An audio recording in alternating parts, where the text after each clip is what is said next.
Okay, now, before moving on to the warrant, it is my pleasure to introduce those up here.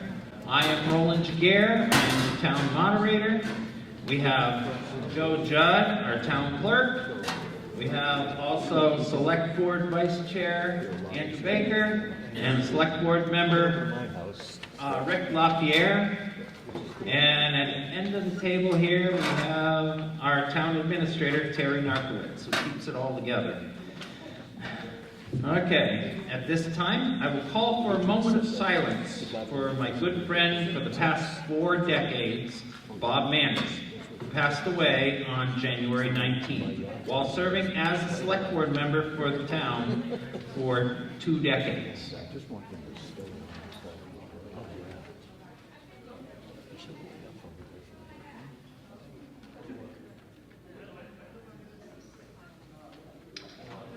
Thank you. Okay, and now I'll turn the microphone over to our Select Board Vice Chair, Andrew Baker, for opening remarks. Thank you, Roland. How's my sound level? Can you all hear me? Yeah, good. Well, welcome to 2024 town meeting, everyone. It's a real pleasure to see you all and to join with you in this annual tradition. I was reminded this morning as I was walking down the street and ran into one of my neighbors, and she said to me, "This is your big day." And I thought about it. I was actually busy congratulating her on her new grandchild, so I didn't reply there. But as I thought of it on my way home, I thought, no, this is really our big day, because we really have a unique privilege in this country that's really only available in New England, to meet as citizens together in town meeting and vote line by line on our budget and any other warrant articles we choose to put on the warrant. And that is something that not every American gets to do, to participate in direct democracy. So congratulations to all of you for taking the time to come here tonight. And I recommend picking up a copy of the town report on your way out if you haven't got one already. Read the dedication to Bob Manners and read the reports of your boards and committees. That's what Bob really dedicated a good chunk of his life to, was that detailed work of keeping the town operating. And it's a privilege to be part of that and to have served with him. So again, welcome and thank you for coming. Thank you, Andrew. All right, we'll move on to the warrant. We have 32 articles on the warrant to be addressed by this meeting today. Please follow the articles on the warrant. To expedite our proceedings in traditional fashion, I will read an abbreviated version of each article. In general, language within brackets or within parentheses are commentary only. After an article has been introduced and a motion has been made and seconded, I will recognize the maker of the motion to speak first. I will then ask the Finance Committee if they have a recommendation on the article. To ask a question or make a comment, please proceed to the microphone and wait to be recognized by the chair. When recognized, clearly state your name and address. That's your street address. Please organize your thoughts and limit discussion to the motion on the floor. Speak clearly into the microphone so that everyone will hear and be able to understand you. Please be prudent of the length of your comments so that we may adequately address our business in a timely manner. The proposed omnibus budget, that's Article 7, having been published and available to the residents for study for the required time, will be acted on as a unit. As with all articles, I will entertain a motion to bring it to the floor for discussion. We will then hold individual line items voters wish to discuss or amend, and then act on them individually and in order presented in the article. Once we end discussion on the individual line items, We will then act on the original motion as amended.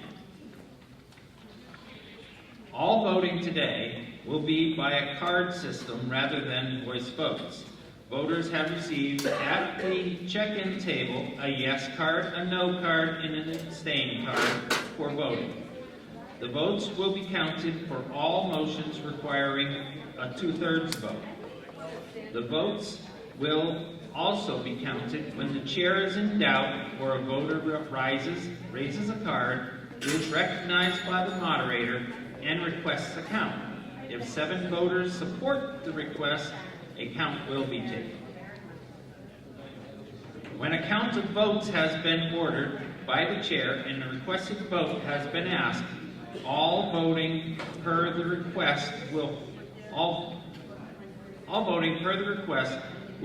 their vote card up until instructed by the counter of their vote to lower their card. There we go. The counters are instructed to count the votes row by row. Make sure you are paying attention to when your vote is counted. We do not want anyone's vote to be missed. Abstentions will be called for and counted at the discretion of the chair. If discussion becomes lengthy, a member may raise a card, be recognized by the moderator, and call the question.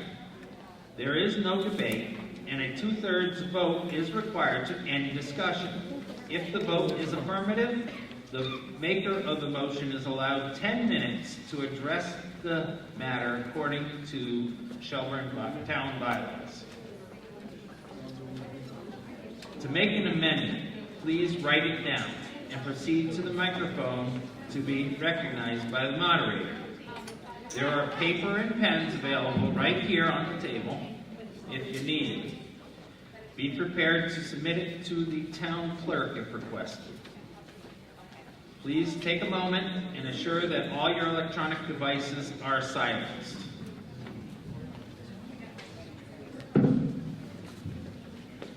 Okay, and let us begin. Okay, Article 1, to hear the annual reports of the officers of the town and to act thereon. Mr. Moderator, so moved. Okay, Mr. Baker moves, and Rick seconds, Mr. LaPierre seconds. Is there any discussion? No. Hearing none, we'll proceed to vote. All in favor of the motion, please hold up your yes cards. Down cards. Down cards. All opposed to the motion, hold up your no cards. Okay, the motion is approved unanimously.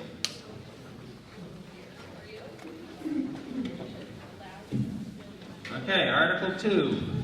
To see if the town will vote to set the salaries of the elected officials as further described in the warrant, or take any other action relative thereto.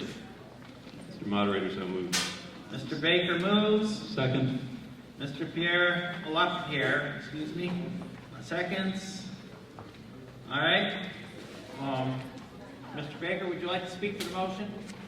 Only that these are the stipends that you see in front of you on the warrant for the various elected town officials. Does the Finance Committee have any recommendations on this? Okay. Is there any further discussion? Hearing none, we'll proceed to vote. All in favor of the motion, raise your yes cards. Down cards. All opposed to the motion, raise your no cards. Motion is approved unanimously. For those people wandering around, there are some empty chairs up front. I see some over here and some over there if you're looking for a seat. Article 3. To see if the town will vote to authorize the treasurer to borrow money from time to time and to issue a note or notes and to renew any note or notes as further described in the warrant or take any other action thereto. Mr. Mr. Moderator, so moved. Okay, Mr. Baker moves. Second. Mr. LaPierre seconds. Okay, would Mr. Baker like to speak to this? Only that Articles 3, 4, 5, and 6 are basically the housekeeping articles that we use to authorize your select board and other town officials to borrow and money, to accept money, to accept and expend grant funds on your behalf, and that kind of thing. That's what you're doing with these articles. Okay, does the Finance Committee have any recommendations? Okay, is there any further discussion? Hearing none, we'll proceed to vote. All in favor of the motion, raise your yes cards. Down cards. All opposed to the motion, raise your no cards. Motion is approved unanimously. Article 4, see if the town will vote to authorize the town treasurer to enter into compensating balance agreements for fiscal year 2025 as further described in the warrant, or take any other action relative thereto. Mr. Moderator, so moved. Mr. Baker moves. Mr. LaPierre seconds. Okay, would Mr. Baker like to speak to this? I'm told that this is a specific measure for the Mass Works grant program, and I want to give a shout out to our highway supervisor, Mark Shippey, for helping to secure $1 million Mass Works grant that will repair and rebuild Greenfield Road, Old Greenfield Road. So this is our second $1 million grant in 2 years. So we're doing well there with Mass Works. Does the Finance Committee have any recommendations? Is there any further discussion? Hearing none, we'll proceed to vote. All in favor of the motion, please raise your yes cards. Down cards. All opposed to the motion, raise your no cards. Motion is approved unanimously.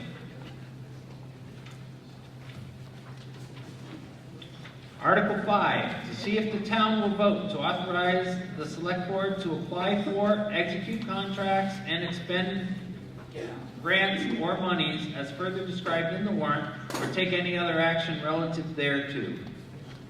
Mr. Moderator, so moved. Mr. Baker moves. Seconded. Mr. LaPierre seconds. Would Mr. Baker like to address this? Again, these are the state and federal grant monies that we've been securing and expending on your behalf. Shout out to the Memorial Hall Association for securing $187,000 in matching state grant money to renovate Memorial Hall Theater. So another win this year.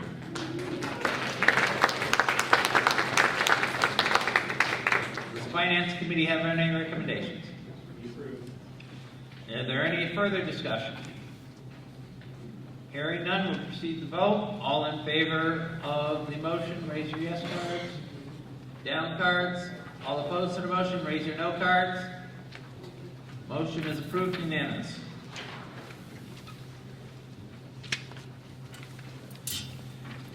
Article 6, to see if the town will vote to accept and appropriate any and all funds provided by the town, to see if the town will vote to accept and appropriate any and all funds provided to the town by the state, and to authorize the select board to enter into contracts for monies allocated to the town by the state, as further described in the warrant, or take any other action relative thereto. Mr. Moderator, so moved. Second. Mr. Baker moves. Mr. LaPierre seconds. Mr. Baker, would you like to speak to this?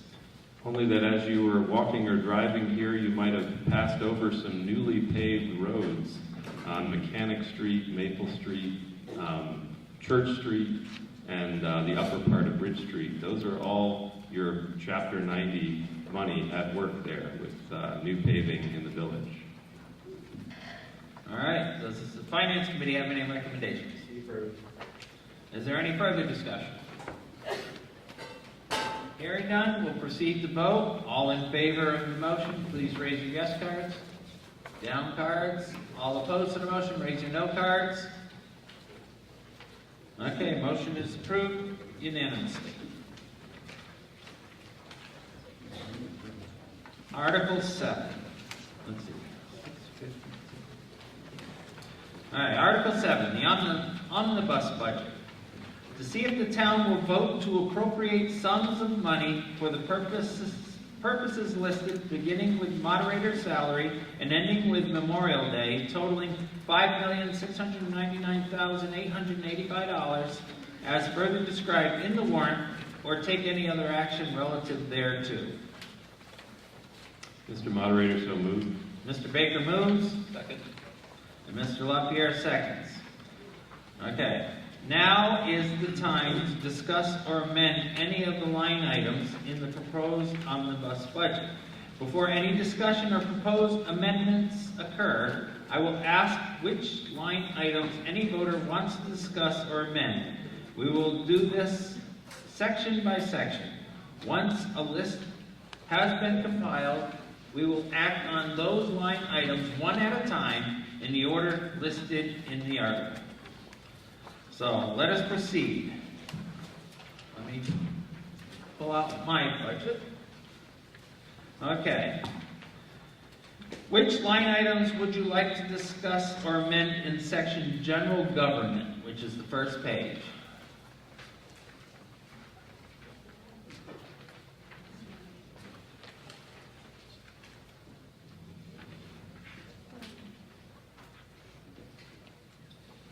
Okay.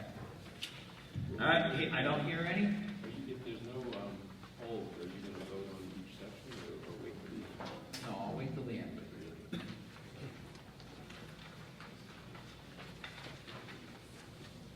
Okay, public safety. Any holds on the public safety? Okay, education. Any holds on education? Okay, we'll hold education. Which line item?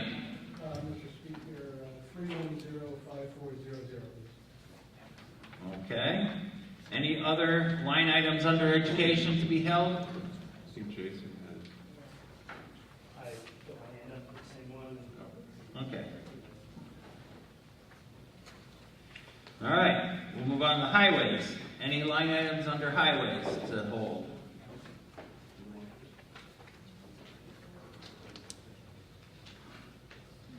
Okay, health and sanitation. Any line items under health and sanitation to hold?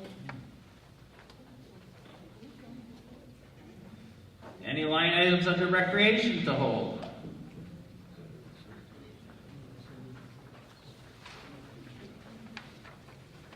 Okay, move on. Human resources. Any line items under human services? Excuse me. Human services.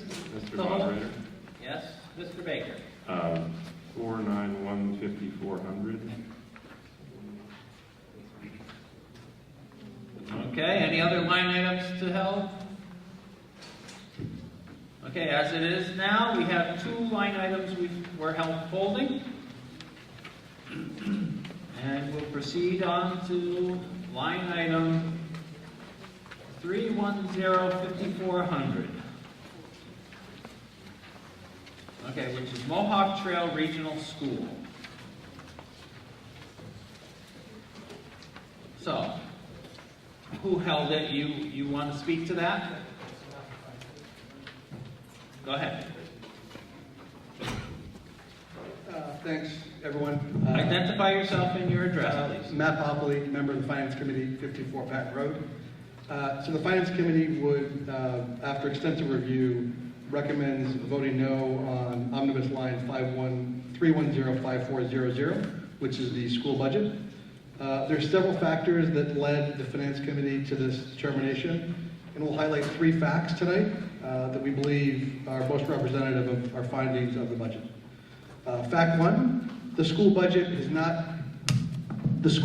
has not contained overall costs that have now ballooned at $26.2 million. This represents an approximate $1 million increase over previous year's budget. The town share, including additional capital expenditures, is approximately $2.9 million. And that, including the other school items that are listed in the budget, account for over 53% of the overall town's budget. Fact two, the overall enrollment is in a multi-year decline with no signs of getting back to enrollment of years ago that would support anywhere near the current level of spending. And then fact number 3, and then I'll move on. The school district has squirreled away millions of dollars in unspent funds, approximately $3 million from previous years' budgets, yet is still requesting an additional $1 million increase over last year. Thanks everyone for your time and attention, and we hope you support our recommendation. Any other discussion on this? Yes?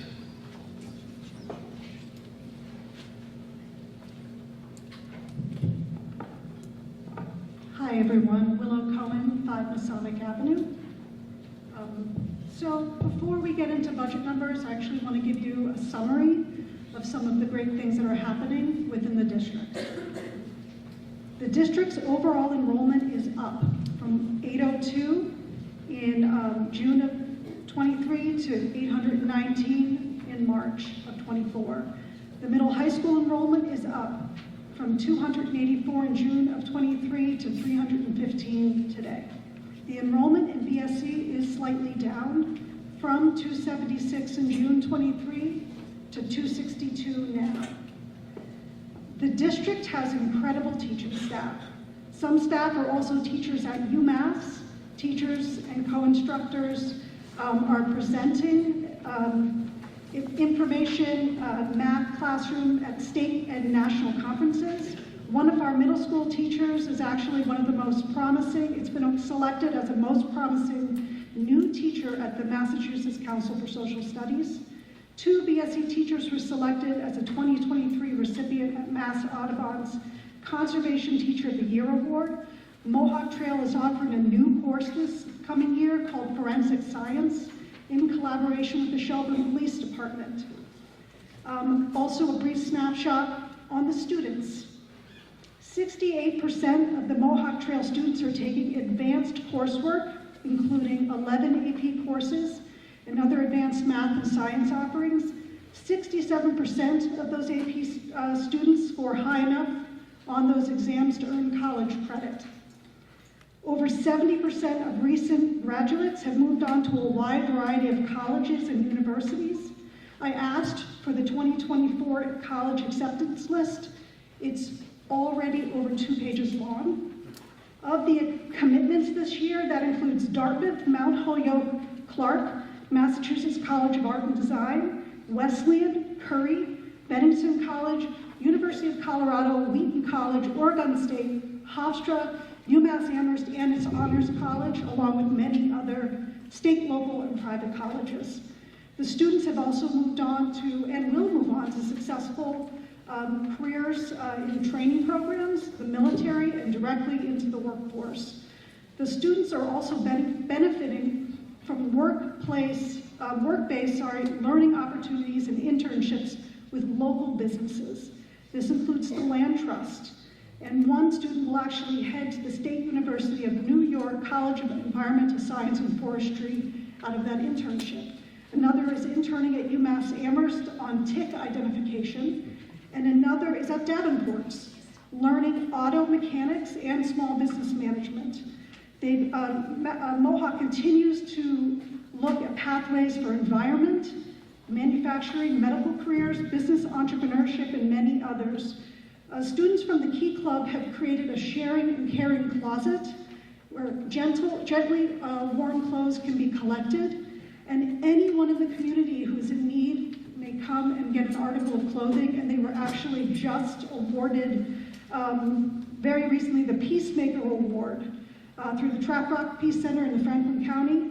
And this event for this award will happen tomorrow at the Greenfield Public Library. At BSC, students have a new literacy curriculum launched last year. They have enhanced music and related arts and reinvigorated PTO and community sports programming. We are working hard to keep the students at BSC within our district, and we do recognize the transition from 6th to 7th grade is a major one for parents. And we're doing a lot of work with athletics, theater, music, and making connections between the elementary, middle, and high school so the students feel like they're a part of the district. The sports are well and alive. The district has a new athletic director. They're building on programs already in place. They're creating new partnerships with neighboring schools. They're overseeing all the field maintenance, this one particular person, and they're focused on creating district-wide opportunities for earlier and increased engagement in athletics across the district.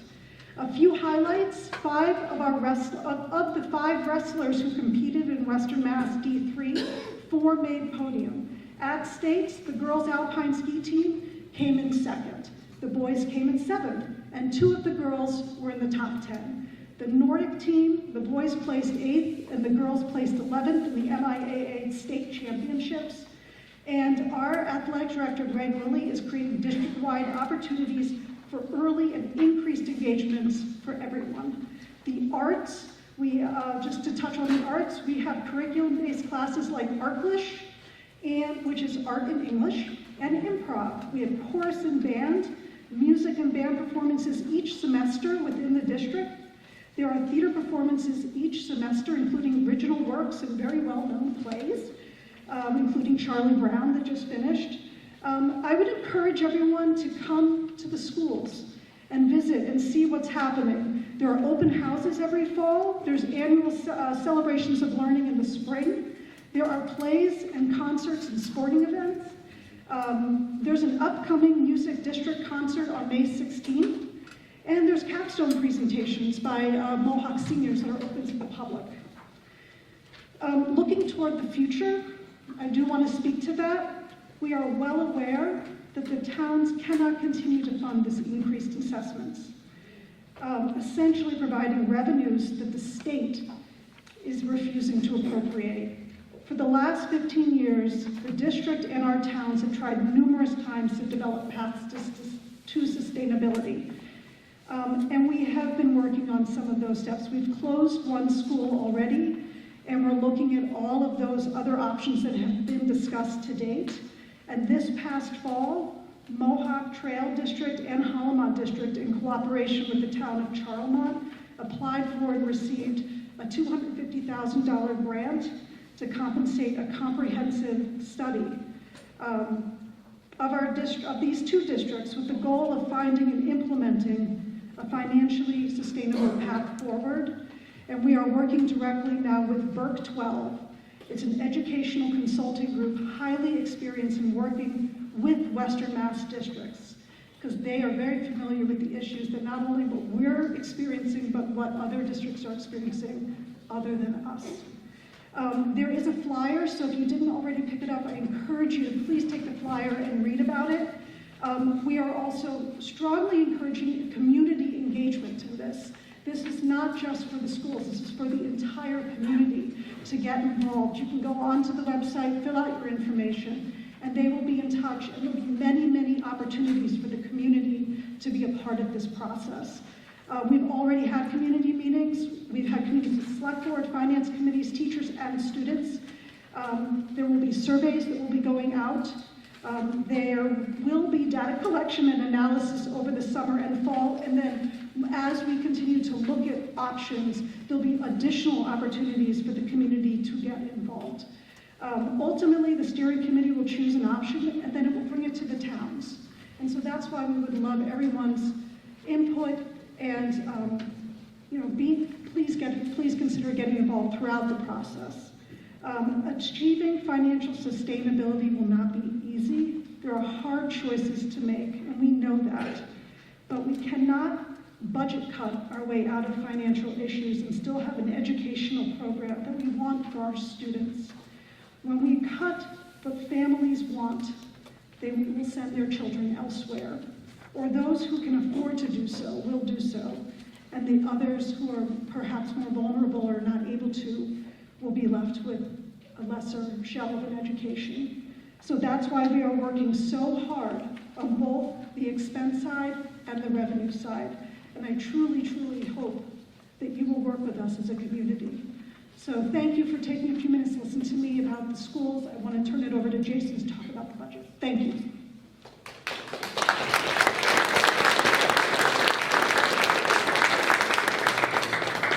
Jason Cusimano, 36 47 Mechanic Street, your other school committee rep, far less well-spoken. I'm here to talk about the numbers and kind of the process that we go through every year. I'm the chair of the budget subcommittee. During the process, we come together as a subcommittee. We invite select board, finance committee members to come. We have, over the last couple of years, we've had, great representation, with multiple towns coming to, most of the meetings. Our board itself is made up of 5 different towns. We have a Shelburne rep, Buckland, Coleraine, Charlemont, and Hawley as school committee members. And then we have regular representation from Buckland, Coleraine, Ashfield. Jay from Shelburne was coming to most of the meetings. During the process over the last few years has changed considerably. Our new business administrator is amazing. Bill Latoy has totally transformed the office, the accounting office. We asked for transparency. He gave us transparency. Any one of you can go on the website, the Mohawk Trail website, and see pages and pages of spreadsheets and reports, enrollment data, and just tons of stuff. Anytime somebody asks for something in a meeting, if he's not doing it right then and there and adding it to the spreadsheet, it shows up the next day. Some of the obstacles we face, Willow addressed a little bit, but in a little bit more detail.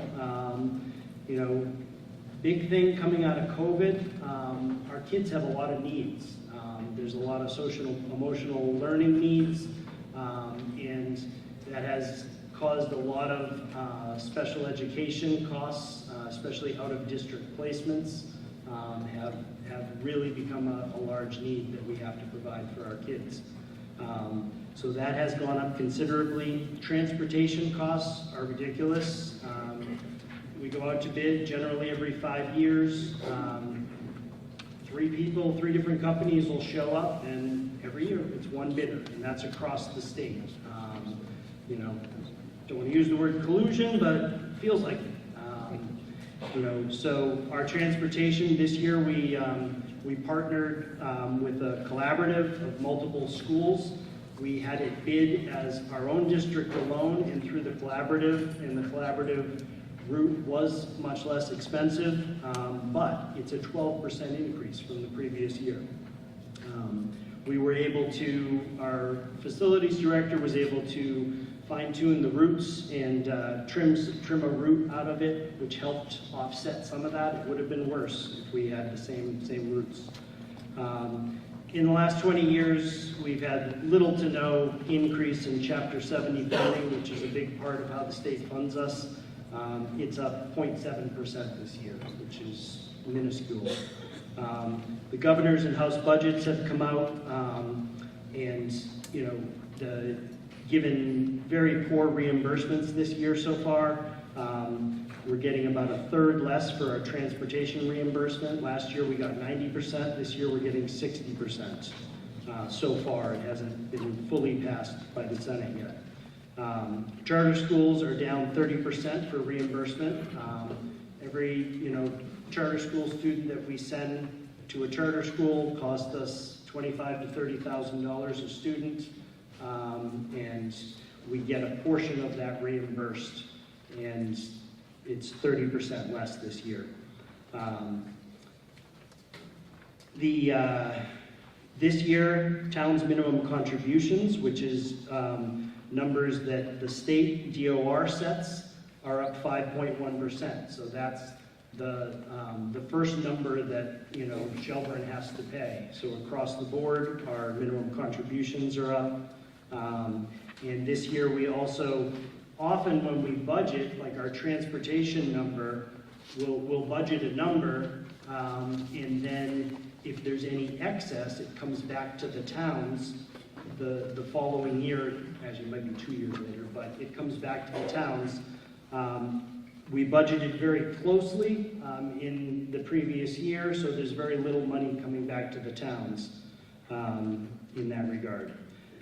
This year with the budget process, like I said, between the budget subcommittee and the DLT, which is our leadership team, our administration and superintendent and principals, we told them right off the bat, we can't afford new things. So there are no new initiatives or programming in this year's budget.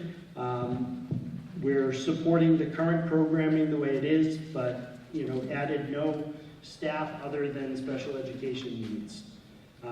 We did adjust some current employees' positions to help with depth and make us more efficient. Bill Latoy, who I mentioned, has done an amazing job.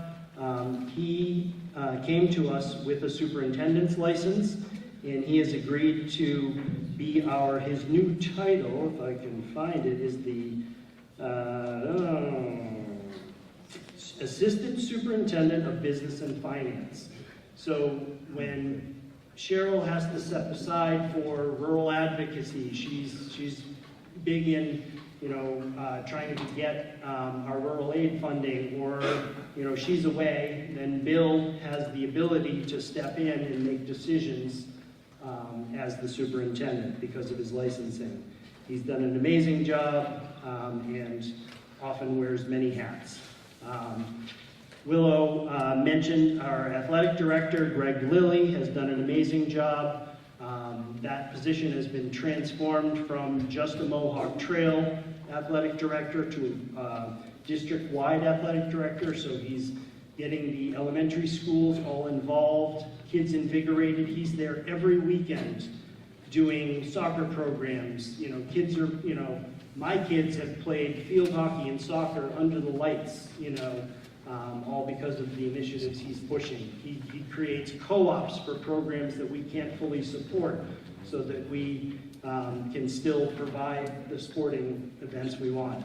Single-handedly, I would guess he has kept anywhere from 4 to 10 families in the district and not choosing to choice that. Over the years, we've had different types of administration at Mohawk Trail. We've had co-principals, we've had a vice principal, the principal. Most recently, we had one principal and then other people doing other things. We had somebody as our Dean of Culture, who was the person who did our restorative justice and minor discipline, has agreed to become the vice principal. We feel that's a better model. So we have transformed her position into a year-round position instead of a part-time, so that she can fill some of the gaps that our current principal, help him with, the discipline for one, scheduling and, teacher evaluations and stuff like that. We had a need, we found it within instead of hiring a new position. So now we'll get to the boring stuff, the numbers.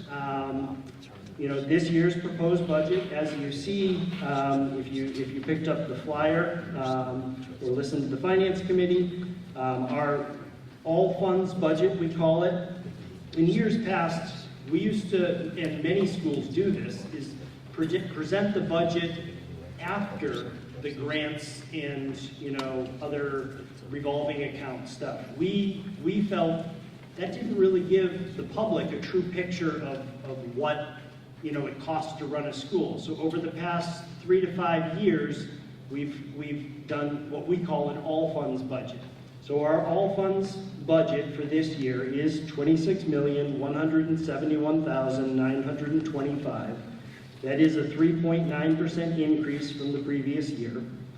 When you apply our offsets, we call them, which are our grants, our use of revolving accounts, and our excess and deficiencies, we have $4,732,574,000 in offsets. And that brings what we call now our local budget, which is the old number. If you were to go back 10 years or even 5 years, you would have So our local budget is $21,439,351, or $21,439,351, which is a 2.87% increase. So that's, kind of the number we have control over, is trying to get that increase as low as possible. When you deduct the revenues from things like Chapter 70, transportation reimbursement, circuit breaker, I'm going to round some of these. There's about $7.5 million in revenues that come in. And then that makes our operating assessment $13,987,521, which is a 5.48% increase, or $726,000 up. After the DOR sets the minimum contributions for each town, which, as I said before, I think are up 5.1%, the above minimum contribution number is the $5,339,502, which is actually down 4.17%. So that's the number we kind of have the most control over. After we decide how much of our excesses we're going to use and how we're going to use revolving accounts and apply all the revenues and grants. So it's the second year in a row we've actually had a negative above minimum contribution. How this breaks out to Shelburne, the quick numbers for Shelburne, you have your minimum contribution, and if people don't mind, I'll round, of about $1.6 million. Your above minimum contribution number is the $978,953, which is a 3.14% increase. Your transportation is a big one this year. Again, I said there's not money coming back from excesses of previous years. So it's actually, for Shelburne, it's a 79% increase in the transportation line, partially due to the increased contract, and then the fact that there is no way to offset that with transportation money coming back, which makes an operating assessment of $2,878,155. There's capital requests that were, these were projects that we planned ahead, and I think it was 2021, we brought a list of capital requests, split it up over years. That was $76,939, and those came in under budget, so there's a credit that's coming back to the town of $20,155, which makes the total operating assessment the $2,934,939. So there's the boring stuff. Thank you. Now, before we Mr. Moderator, is it okay if the superintendent speaks to one of the Finance Committee questions? They're number 3. Before we move on, though, I would like to know if there's a motion to amend this article.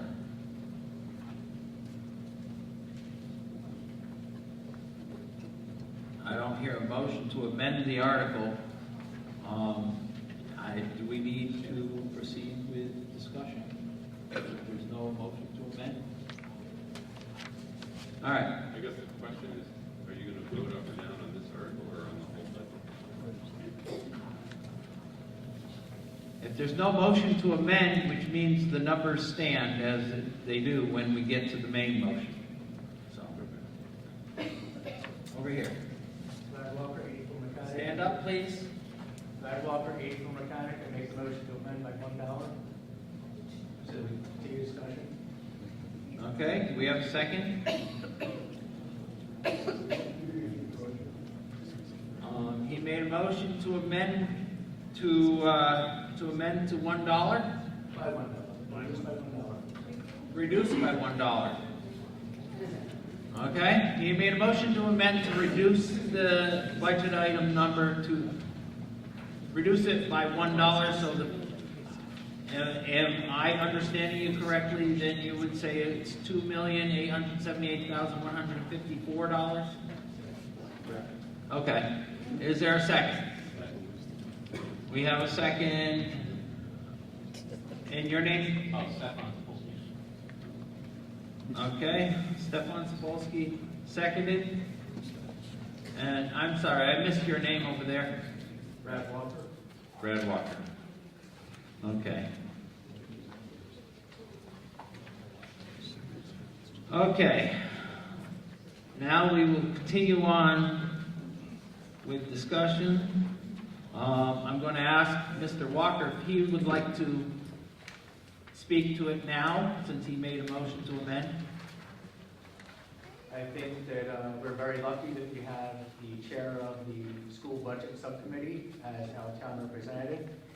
Keep in mind as you're voting that not only has the budget subcommittee talked about this a lot, but you also have the full school committee approve this budget.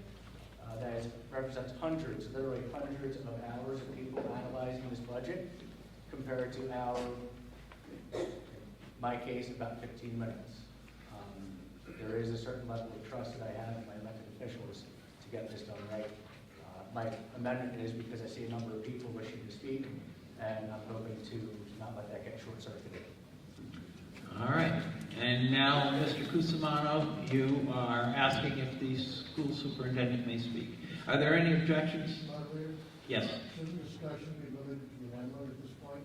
Yes, it is, only to the amendment, Just To read- by $1. to change it by $1. You are correct. Reduce it by $1. Reduce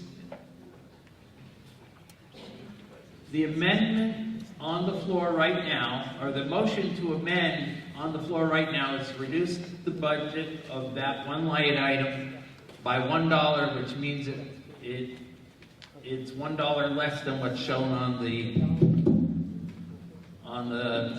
line item. Okay, any further discussion on the amendment? On the motion to amend, I should say. Just a point of order, I don't understand why we can't have discussion about the original. We'll go back to the original. Like, why, I don't understand the process, I guess. And wondering why we can't, public can't continue to speak to the original number. Why we had to amend to speak. They can speak to the original number, but once the amendment is on the floor, it takes precedence over the original.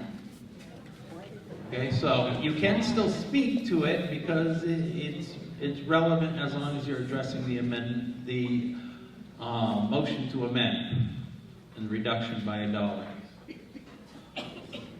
So at this point, I guess my question is still on the table whether or not I could have the superintendent Stanton speak to me. Is there any objection to the superintendent speaking tonight? You do? Can you? No, in order. Okay. All I'm right. happy to, if you were my person. Good order. Okay. Thank you, Mr. Cusimano. Okay. Come to the microphone, and then after you speak, then we'll have the superintendent speak. Stefan Topolsky, family physician, 111 Bridge Street. Very short comment that I do have 2 young children in the BSE system coming up. I do want the best education for them. However, I also implicitly trust our finance committee.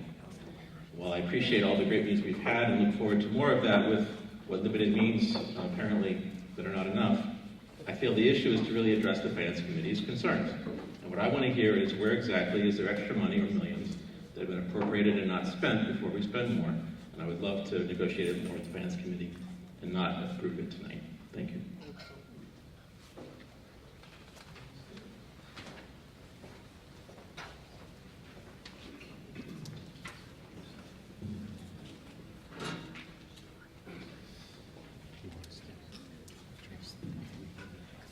All right, you may proceed. Thank you. Thank you for the opportunity to be here to a standing-only audience. My first time. Can you please identify yourself? Cheryl Stanton, Superintendent of the Mohawk Trail and Hullmont Regional School Districts, where learning and growth is our focus and community and courage is our path. Before I get started, I would like to acknowledge that our wonderful representative, Natalie Blay, is in the audience with us. We are working absolutely tirelessly on your behalf. For the first time ever, $15 million has been appropriated by the governor in her budget for rural aid to rural schools. First time the governor ever. And the Senate has put $15 million in. So now it's off to joint committee, correct? Oh, they still have to vote. Well, okay. Not only do Natalie and I work on behalf of the schools, but we're also working on behalf of the rural communities that we serve, and a good example of that is VIAC, the Vocational Education Committee, and we work together to try and develop revenue streams for transportation for schools, districts, towns that have children that go to vocational schools that are not part of the vocational system. So I see my good friend Rick Martin in the audience. We have a few towns in our region that are not part of Franklin County Tech, and so they organize to provide transportation. We have been working together, Natalie and I, to make sure that that transportation line item is increased, and it has been to $1 million this year. So that will cover much more of the expenses of transportation that is very unique to rural communities.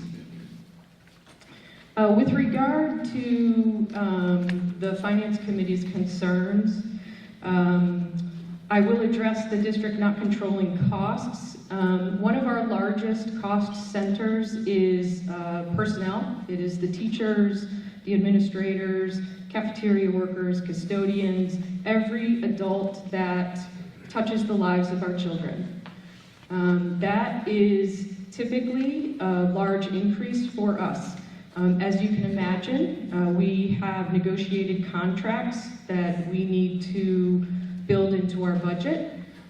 That includes the cost of salary increases, wage adjustment factors. This year, we're very proud that we have kept our personnel line to a 1% increase. And we've done that because we have controlled our costs. We have, through attrition, not replaced positions. That is retirement. So people who have retired, we have not replaced those positions, and we have redirected people into shared positions where we can. We have also not filled positions that have been going unfilled because we are having trouble hiring. And that is a phenomenon across Western Massachusetts. We are not the only town and district that is struggling. But because these positions are currently open during the budget season, we decided to not fill those positions. That does place a burden on our current staff, and we recognize that. I see some of my staff in the audience right now, and I say thank you for everything you do every day and stepping up and filling these gaps that we have because we do work hard to control our costs. With regard to enrollment, I think we're all well aware that the population in Franklin County and West Franklin County as a whole has declined.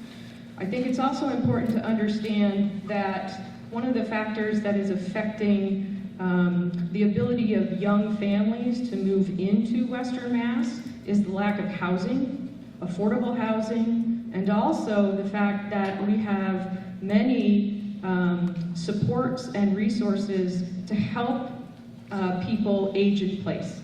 And we recognize that as a strength in our community, and we also recognize aging in place as a true growth opportunity for our current students, because that is going to be certainly a job market that we need to train our children and our students to be able to fill. So think about your personal care assistants, CNA, RNs, doctors. These are the people that we need to have trained through us to get more education and support our community as they are aging in place. So with regard to declining enrollment in the school district, we are not the only school district that is having declining enrollment. My good friend, Mr. Martin, is certainly also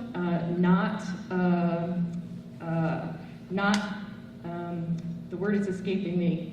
He will see eventually declining enrollment in his 9th grade. Mr. Martin at Franklin County Tech enrolls 9th grade students. There are only so many 9th grade students in West Franklin County for him to have. And if he has a percent that he is enrolling, a 30% of less is going to be less students. So we are all struggling with declining enrollment. However, we are flat.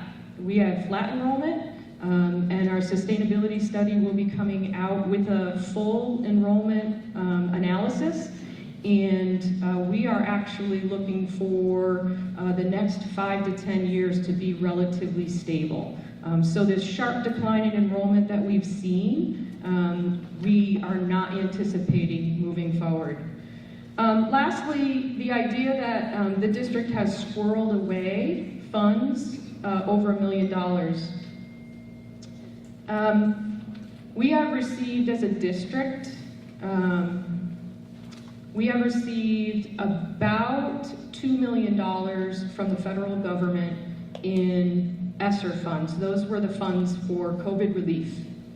I am extremely proud of the work that we have done to use those funds to increase services for students who through COVID have lost instructional time with their teachers, who have encountered trauma because they were home for so long, who are struggling to get back into school and into the routine of school. And I am very proud of how we have balanced both creating programming for those students, but also using that ESSER funds to reduce assessments to towns.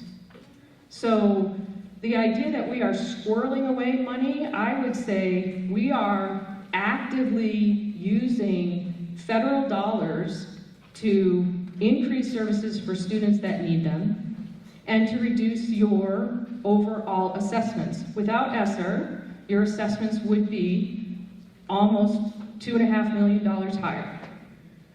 So the second part of this is we do have revolving accounts. And as Jason Cusimano mentioned, these revolving accounts are offsets that we use.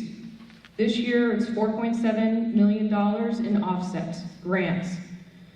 The way we think about how to manage those grants and offsets is to not be spending more than a year in arrears. So if we brought in $1 million in FY22, we would not spend more than $1 million in FY23. If we brought in $600,000 in FY24, we wouldn't be spending more than that in FY25. Now, because of ESSER funds, we have been able to use more of our revolving accounts to keep assessments low. I would encourage you to look around at districts that are on the cliff because they have not used their ESSER funds well, and they are looking at budgets where they are reducing staffing in the numbers of 10, 20 staff, where they are cutting budgets by $3 and $4 million. We are not in that position, and I'm thankful we're not in that position. I'm proud of the work that we have done as a committee, a budget subcommittee. I'm proud of the work that we have done as a school committee, and that this budget represents what it takes to educate students in 2025. Thank you.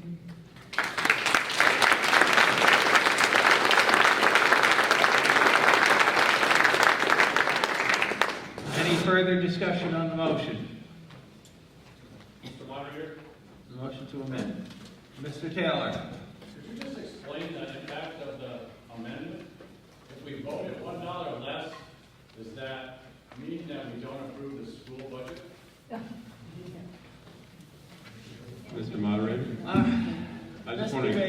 I was just wondering if you could call upon the maker of that motion if you choose to withdraw it, because I believe he only made the motion to allow discussion.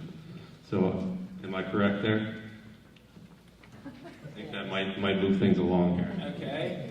And also, Mr. Sapolsky? I move to withdraw my motion. Mr. Sapolsky? Yeah, I agree. Sure. Okay. And is there any objection to this motion being removed from the floor? Okay, I hear none, so there's no longer a motion on the floor to amend. Okay? So at this point, I'm going to ask for if there's any motions to amend the original budget.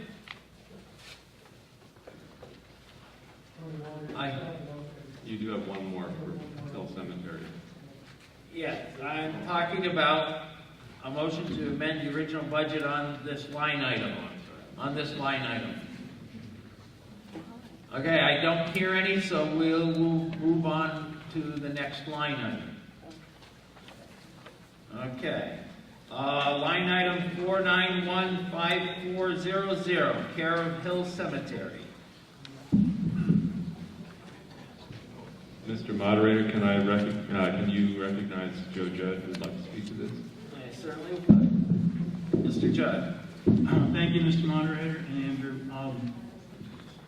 I'd like to talk every year for just a few minutes about the Hill Cemetery. It's certainly not of the same magnitude as the school budget, but it is important to the people who are there, as well as the families of the people who are there, and those who own plots today.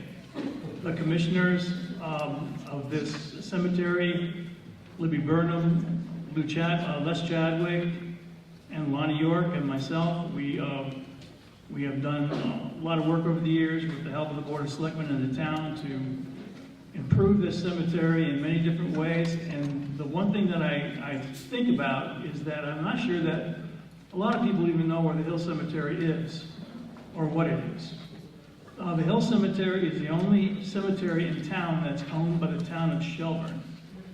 Therefore, we, all of you, have the burden, it may be called, to care for that cemetery and to keep it in a place of good repair, especially when you consider that it's probably the most historic site that we own. Hill Cemetery is really where the town of Shelburne started. Back in 1766, when they originally came, later receiving a charter from King George in 1768. The Hill Cemetery has probably 4 of the most famous people in the history of our town buried there, which is the reason that it was established under the National Register of Historic Places and sits there today under that designation. When I first came to Shelburne, about 50 years ago now, I used to mow that cemetery with others every other Wednesday, never thinking to myself that someday I'd be a person that was actually caring for that cemetery in this fashion.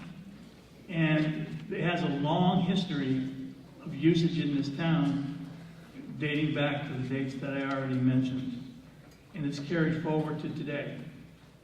I would very much encourage you to visit the Hill Cemetery. It's on Old Village Road. And I would encourage you to support the line item, which I hope you will, in relation to the fact that the dollars that we receive from the town is all we receive for the maintenance of that cemetery. Now, in the future, with the Community Preservation Act, we may do more. But in the old cemetery itself, we are running out of space. All the property outside the cemetery is also owned by the town of Shelburne. It has been surveyed. It will eventually have to be lined and marked off, which I'm sure we'll be talking about again sometime in the future. The Hill Cemetery is without a doubt a historic treasure for Shelburne. I did not realize this until maybe the last 10 years. It certainly is a place that lends ourselves to history. And a town without history is not really a town. And Hill Cemetery is a huge part of that history. So I encourage you to visit it. Again, it's on Old Village Road, and I would welcome any questions that you have about this line item budget. And really, I take this moment just to talk about it every year because I think it's unnoticed and unused entity that we have that I would love you all to know a little bit more about. So thank you.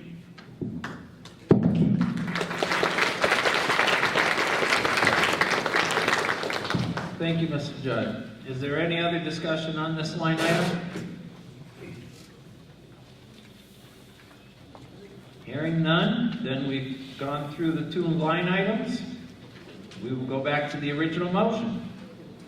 And that's to see if the town will vote to appropriate sums of money for the purposes of listed, beginning with the moderator's salary and ending with Memorial Day, totaling $5,699,885, as further described in the warrant, or take any other action thereto. That motion was made by Mr. Baker and seconded by Mr. LaPierre. Is there any further discussion on this motion? Hearing none, we'll proceed to vote on the omnibus budget. All in favor of the article, please raise your yes cards. Down cards. All opposed to the motion, please raise your no cards. Okay, motion is approved. Abstentions there. I think you got one. Okay, we do have any abstentions? We had one abstention. All right. So.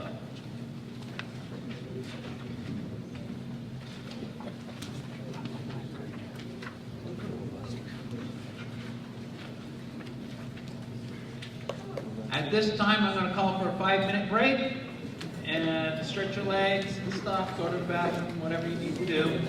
And I will set my timer for 5 minutes. And in 5 minutes, when this goes off, I will start the meeting.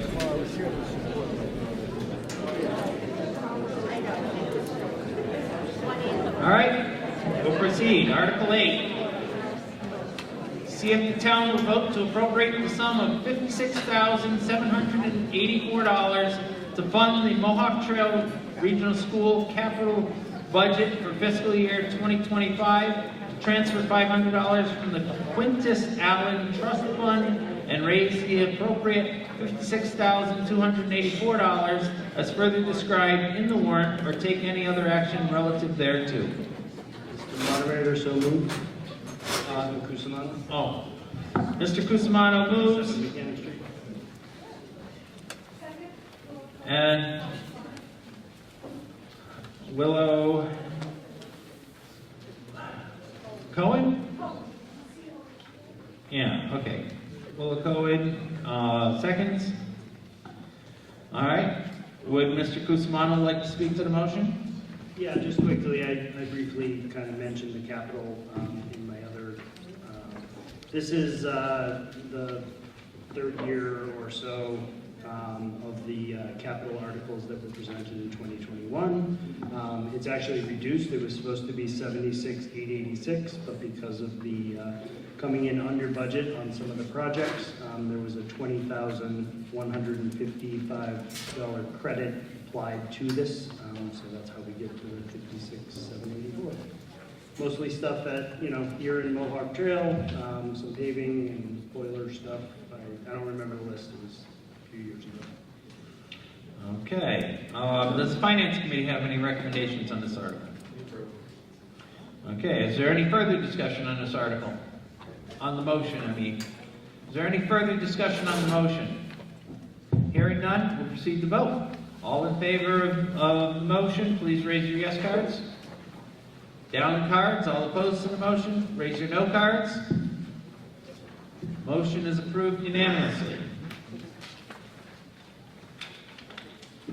Article 9, to see if the town will vote to transfer $35 from the Osro Miller Trust Fund account to the Memorial Day expense account as further described in the warrant, or take any other action relative thereto.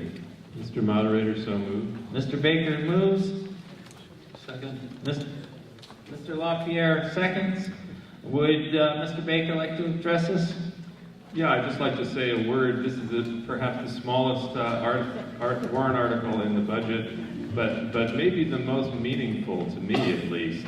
That Osro Miller was a Civil War veteran and the leader of our Civil War veterans post here in town, and left this bequest for us to remember. And maybe you can cast yourselves back to town meetings in 1860 when they were debating perhaps the most divisive question we have ever faced as a country, is whether or not to correct the flaw in our founding constitution over the question of slavery. And these are men who went off to contest that question, and many of them are buried here in the Armed Cemetery, who we remember every year at Memorial Day. So Jackie Goodman is our chair of our Memorial Day committee. I don't know, Jackie, if you're here tonight, but you can come and join her at the Memorial Day celebration in the Armed Cemetery. All right. Does Finance Committee have any recommendations on this? Is there any further discussion? Hearing none, we'll proceed to vote. All in favor of the motion, please raise your yes cards. Down cards. All opposed to the motion, raise your no cards. Motion is approved unanimously. Article 10, to see if the town will vote to transfer $1,433 from the Cowell Gym user fee account to the recreation account to supplement the Cowell Gym director's salary as further described in the warrant, or take any other action relative thereto. So moved. Mr. LaPierre moves. Second, I'm sorry. Mr. Baker seconds. Forgot about my... Would Mr. LaPierre like to address this? Please. I think it's self-obvious by wording what's happening here. I would just like to take the opportunity to mention that we went without a director of the Cowell Gym for many months, and finally we were fortunate to have Mr. John Walsh step in and pick up, and is doing a heck of a job. That's all I have to say. Does the Finance Committee have any recommendations on this? Okay, are there any further discussion on the motion? Hearing none, we'll proceed to vote. All in favor of the motion, please raise your yes cards. Down cards. All opposed to the motion, raise your no cards. Motion is approved unanimously. Got an abstention there. All right. Still approved unanimously, though. All right, Article 11, to see if the town will vote to approve the revolving fund accounts as further described in the warrant, or take any other action relative thereto. So moved, Mr. Moderator. Mr. LaPierre moves. Second. Mr. Baker seconds. Mr. LaPierre, would you like to speak to the motion? Yes, this is a annual article where we've heard mentioned revolving funds several times in the meeting already tonight. In this case, these are small amounts of money that are set into revolving accounts for these specific committees, commissions, boards, for unexpected things. Could be as simple as a controversial article requires many public hearings and the advertising is not cheap, etc. So it's a relatively small sum in each category for the unexpected. Does the Finance Committee have any recommendations on this? Is there any further discussion? Hearing none, we'll proceed to vote. All in favor of the motion, please raise your yes cards. Down cards. All opposed to the motion, raise your no cards. Motion is approved unanimously. Article 12, to see if the town will vote to transfer $211,623 from the stabilization account to fund the capital expenditures as further described in the warrant, or take any other action relative thereto. Mr. Moderator, so moved. Mr. Baker moves. Second. Mr. LaPierre seconds. Mr. Baker, would you like to speak to the motion? Only as you can see from your warrant there that these are essentially continuation payments whereby we try to spread out the large capital costs, mostly of expensive highway equipment, over multiple years to keep the budget stable and smooth. And in the same way with these sub-stabilization accounts for police vehicles and highway equipment, that gives us the ability to not have big spikes in one year to the next when we have to replace a dump truck or things like that. Does the Finance Committee have any recommendations on this article? Okay, are there any further discussion? Hearing none, we'll proceed to vote. All in favor of the motion, please raise your yes cards. Down cards. All opposed to the motion, raise your no cards. Motion is approved unanimously.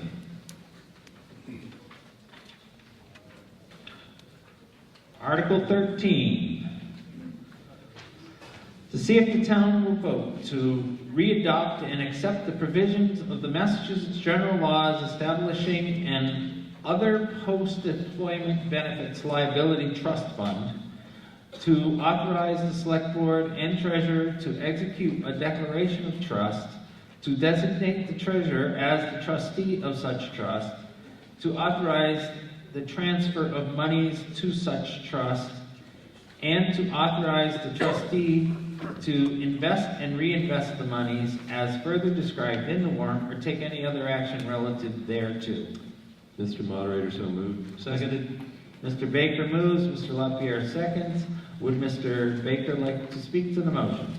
More housekeeping. This is recommended by our auditors. This is state language that has changed and relating to our the state retirement fund that we use. So we're just updating the language that governs that. Okay, does the Finance Committee have any recommendations on this article? Is there any further discussion? Hearing none, we'll proceed to vote. All in favor of the motion, please raise your yes cards. Down cards. All opposed to the motion, please raise your no cards. Motion is approved unanimously.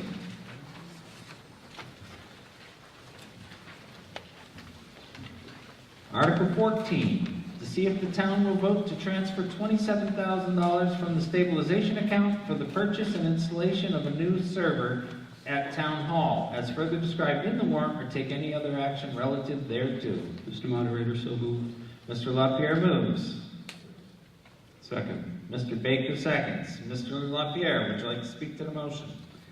Again, mostly self-explanatory wording on this article. It is a 7-year plus aged server that we can't currently have. It includes all of the town's records, host all the data for the town. Our IT company vendor, Northeast IT, has recommended its replacement for security. It is beyond warranty and cannot be repaired or serviced should something happen to it. It's time to replace it. Okay, does the Finance Committee have any recommendations on this motion?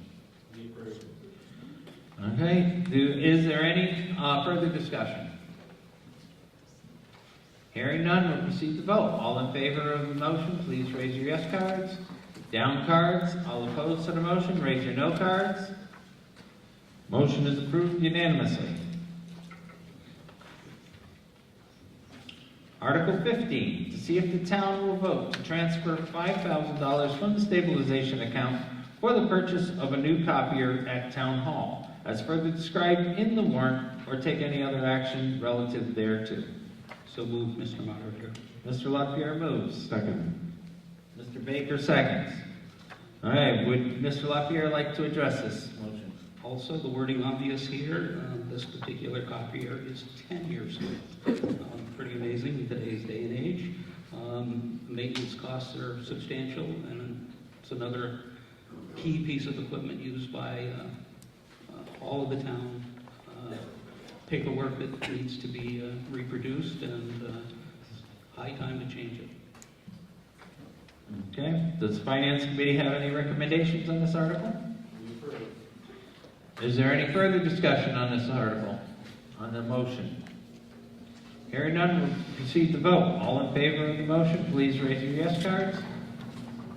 Down cards. All opposed to the motion, raise your no cards.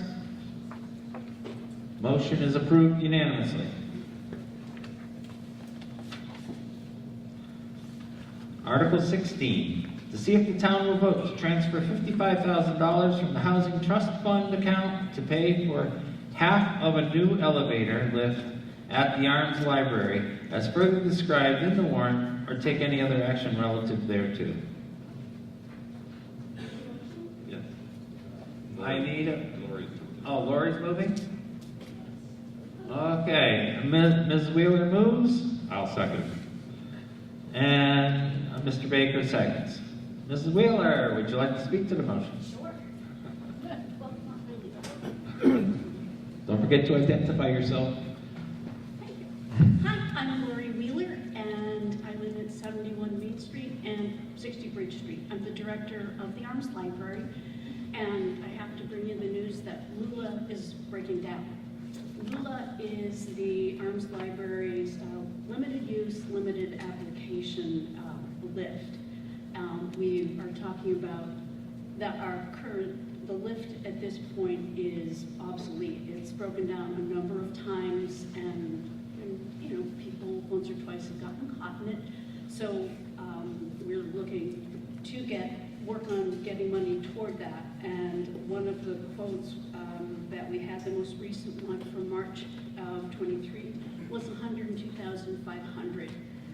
And what we're doing is we're looking into ADA grants, and we're greatly appreciative of the $55,000 that was on the put in as an article.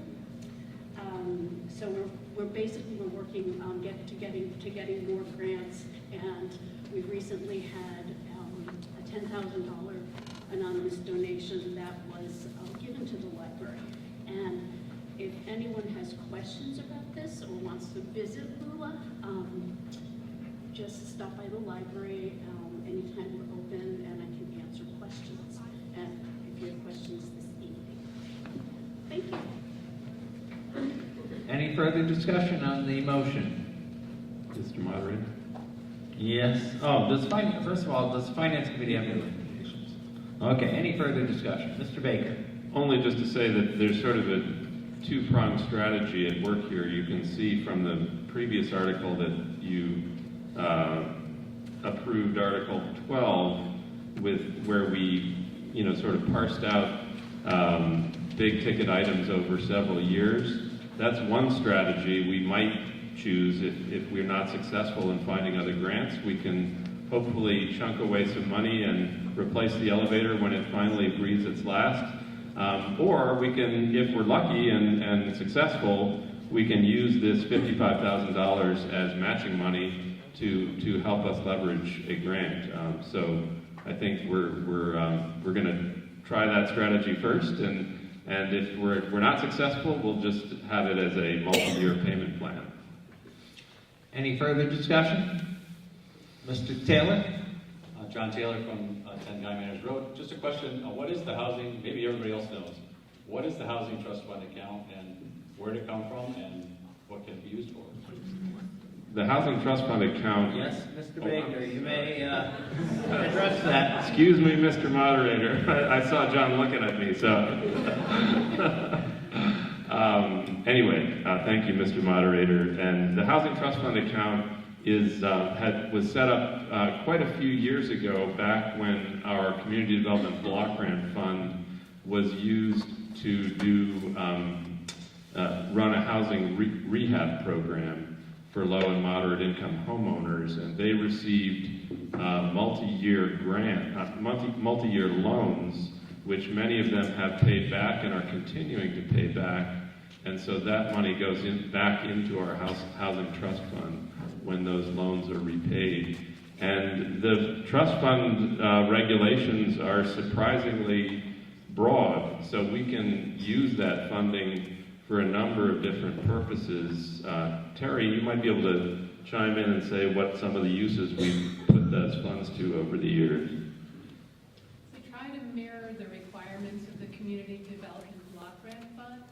we've used them for handicap accessibility, fire escape renovation. I think we used a portion for the police station renovation. Currently, there's a balance of $197,000 in that account. Mr. Taylor, does that answer your question? Yes. Okay. Any other further discussion on the motion?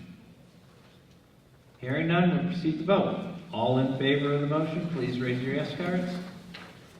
Down cards. All opposed to the motion, raise your no cards.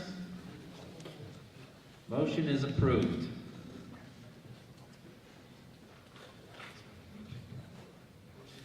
Article 17, to see if the town will vote to transfer $55,000. Is that the one I just read? No. No. Okay. Similar. See if the town will vote to transfer $55,000 from the Housing Trust Fund account to be used for improvement projects, deferred maintenance at the college gymnasium, as further described in the warrant, or take any other action relative thereto. Mr. Moderator, so moved. Mr. LaPierre moves. Second. Mr. Baker seconds. Mr. LaPierre, would you like to speak to the motion? I think anyone who has been to college gymnasium recently, even to vote, can clearly see that it's been a long neglected building. It's time to start taking the bull by the horns and dealing with some very important improvements to conditions that have just gone into disrepair, one of which in alignment with the original purpose of the Housing Trust Fund is the bleachers. There is a handicap accessible bleacher that's non-functional and needs work. We have a punch list that was put together and prioritized for a 2-year cycle. The Select Board and Finance Committee met and discussed it, had an open meeting, and supported this article by the Select Board and I believe the Finance Committee. Okay. Does the Finance Committee have any recommendations on this? Okay. Is there any further discussion on this motion? Mr. Moderator? Mr. Judd. I just wanted to add and to just make the Finance Committee aware that it was a number of years ago that an article was brought to town meeting about generating a way to save heat at the college gym in regards to the windows. And what was brought forward was a possibility to brick the windows in, because they're basically unusable now, and to bring a prism into the center of each window where there will still be some light coming in, about a 4-inch block that would generate an R value that would be probably 100% better than what's happening there now. My hope is in the future that the Finance Committee will think about this again and maybe discuss it with the Rec Committee. It may not be an idea that the Rec Committee is thinking about or is interested in pursuing, but I think it would be something that we should certainly talk about in the future. I know there's other ways to fix windows in relation to saving money on heat, but that's certainly something I believe, I'm right about that the college gymnasium could really use is some help there in the future. So I hope that's something that is continued to be discussed. Any further discussion on the motion? Hearing none, we'll proceed to vote. All in favor of the motion, please raise your yes cards. Down cards. All opposed to the motion, raise your no cards. Motion is approved unanimously. Article 18, to see if the town will vote to appropriate or reserve from the Community Preservation Fund annual revenues for committee administrative expenses, community preservation projects, and other expenses in the fiscal year 2025, as further described in the warrant, or take any other action relative thereto. Mr. Moderator, Will Flanders from 7 Warren Court. I make a motion that this article be approved. I'll second. All right, Mr. Flanders moves and Mr. Baker seconds. Mr. Flanders, would you like to speak to the article? I would. This is, we're doing something new this year and into the future because we adopted the Community Preservation Act a year ago. And so now we have the very first committee, it's called the CPC Committee. And so it's it's unusual in terms of the way things are typically done because basically we end up with some money which comes from taxes that are set aside and through these, I'm blanking on the name, an additional 3% that was added to our taxes is now comes into a separate fund, and then that will get matched by the state at some rate. And so this year we don't have any history of it, so we guessed conservatively about how much we would actually have available to do it. And then, so we have these are our proposals about how we set aside the money we think we're going to get. And then we'll have to adjust these things later on when we figure out how much we do get after the end of after this fiscal year, and then when we get money from the state in November. So I would like to acknowledge, so we have a new committee, and I'd like to acknowledge those of us who are willing to stand up. So I'd like to introduce the people who are now stepping forward to do this work for our town. So if you're willing, Carolyn Wheeler, Edith Bing, Raylu Gallup, Jen Hale, Joan LaPierre, there we go, Paul Hollings,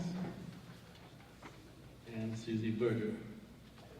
So, and me. So anyway, it's a strange thing because the money is basically coming in through these two sources, and we're basically saying that the town has to say, yes, we agree that the money should be allocated the way that we're recommending. So it's not exactly like all the other appropriation kind of budgets that we do. So that's basically the motion, is that as town meeting approve this allocation of the funds that we think we're going to get next year. And if anybody has any questions about that, let me know. Mr. Moderator? Wait a minute, does the Finance Committee have any recommendations on this? Okay, Mr. Baker. Only to add just a couple of notes for those of you who may not have been at the last town meeting. The Community Preservation Act we approved a 3% surcharge on our property taxes. So that's where the local funding is going to come into this fund, and is now being collected and then matched by revenues from real estate transfer fees that the state puts into a fund and matches these local appropriations. The $14,000 that you see going into those three buckets for historic preservation, housing, and open space and recreation, those are the eligible areas that Community Preservation Act funds are allowed to be used on. So as these funds flow in and get finalized in November, it will be up to us as a town to bring forward proposals to this Community Preservation Committee, and they will advise those people as to whether they're eligible projects and help them improve them and make them, good, viable projects for the town. And then they will recommend the projects that they think are worthy to the town meeting a year from now to vote on, to say, do we want to fund these projects? And we can, if there's a project that's very large, like for example, replacing the windows in the Arms Library, which didn't get completed in the last capital campaign, you could stock up money over multiple years for a project like that. Each year you have to set aside a minimum amount in each of those three buckets, which is what you see here, and then the rest goes into kind of a general fund that you can allocate as you wish, depending on what kind of projects get proposed. So, a little more background. Excellent. Thank you. Okay. Is there a further discussion on the motion? Mr. Moderator, Mr. LaPierre. I'd just like to point out on the third line item in the reserves, open space, that account is also including outdoor recreation. So it's not limited to simply open space. Okay. Any further discussion on the motion? Hearing none, we'll proceed to... Do you want to... Oh, yeah. Okay, Yes, please, because everybody needs to hear the question. So the question is just from the Finance Committee, how is the $7,200 admin fee being spent and just what's it generally being used for? Okay, Mr. Flanders, you want to address that? At this point, we don't know, because that's our first year. We're expecting that there will be, basically, the general recommendation for people who are doing this around the state is to set 5% set aside. So that's how we came up with $7,200. But we're expecting to get maybe some administrative help, like a secretary or somebody to help us with our minutes and keeping records and all that. So we don't have any experience. We're just making this up as we go along because we're in the first year.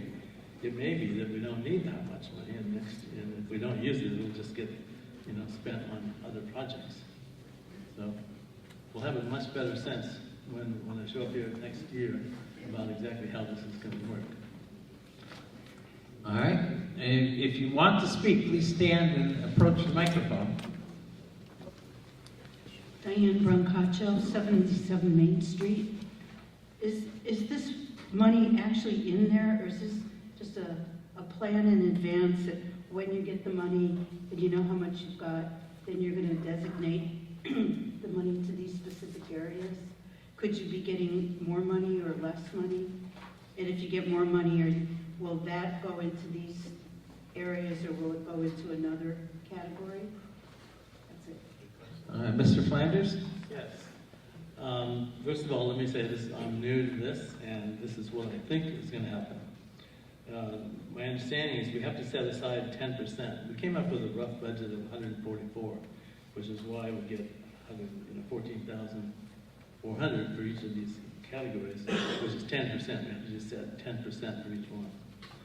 So if we end up with more, then we'll just end up with this 93,600 will go up. So in other words, we'll just have more left over, to do other projects. And the 93,600 can be used for any one of these categories.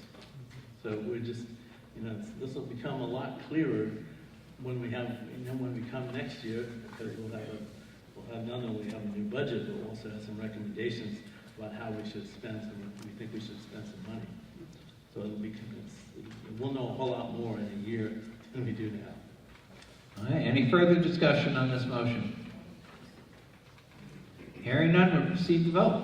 All in favor of the motion, please raise your yes cards. Down cards. All opposed to the motion, raise your no cards. Motion is approved unanimously.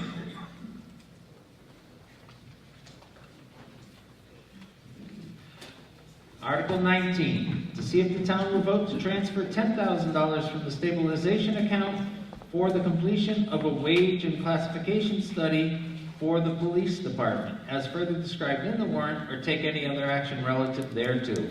So moved. Mr. LaPierre moves. Second. Mr. Baker seconds. Would Mr. LaPierre like to speak to the motion? Mr. Moderator, I would like you to recognize Chief Bardwell to speak to this article. Chief Bardwell, welcome tonight.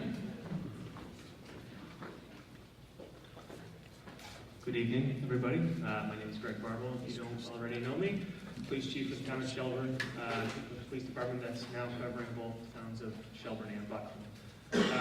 Relatively self-explanatory article here. The last time we had a wage classification study was in 2019, I believe. Since then, a lot has happened within the profession of law enforcement to include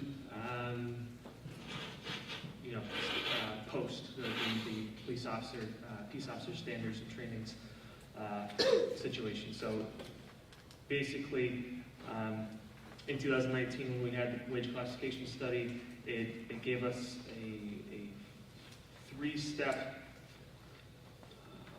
it was a four-step increment with 3 levels. And the first step for a control officer was about $17.71.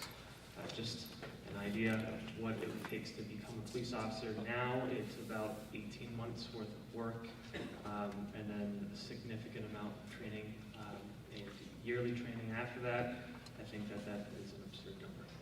So I think that this would give us an idea where we're at now with a bigger agency. We have 6 full-time officers and 13 part-time officers. And rather than me trying to figure out each year each officer's worth, I'd like to have each officer have some light at the end of the tunnel for what their value is, which I believe is to be high. All right, any further discussion on the motion? Hearing none, we'll proceed to vote. All in favor of the motion, please raise your yes cards. Down cards. All opposed to the motion, raise your no cards. Motion is approved unanimously.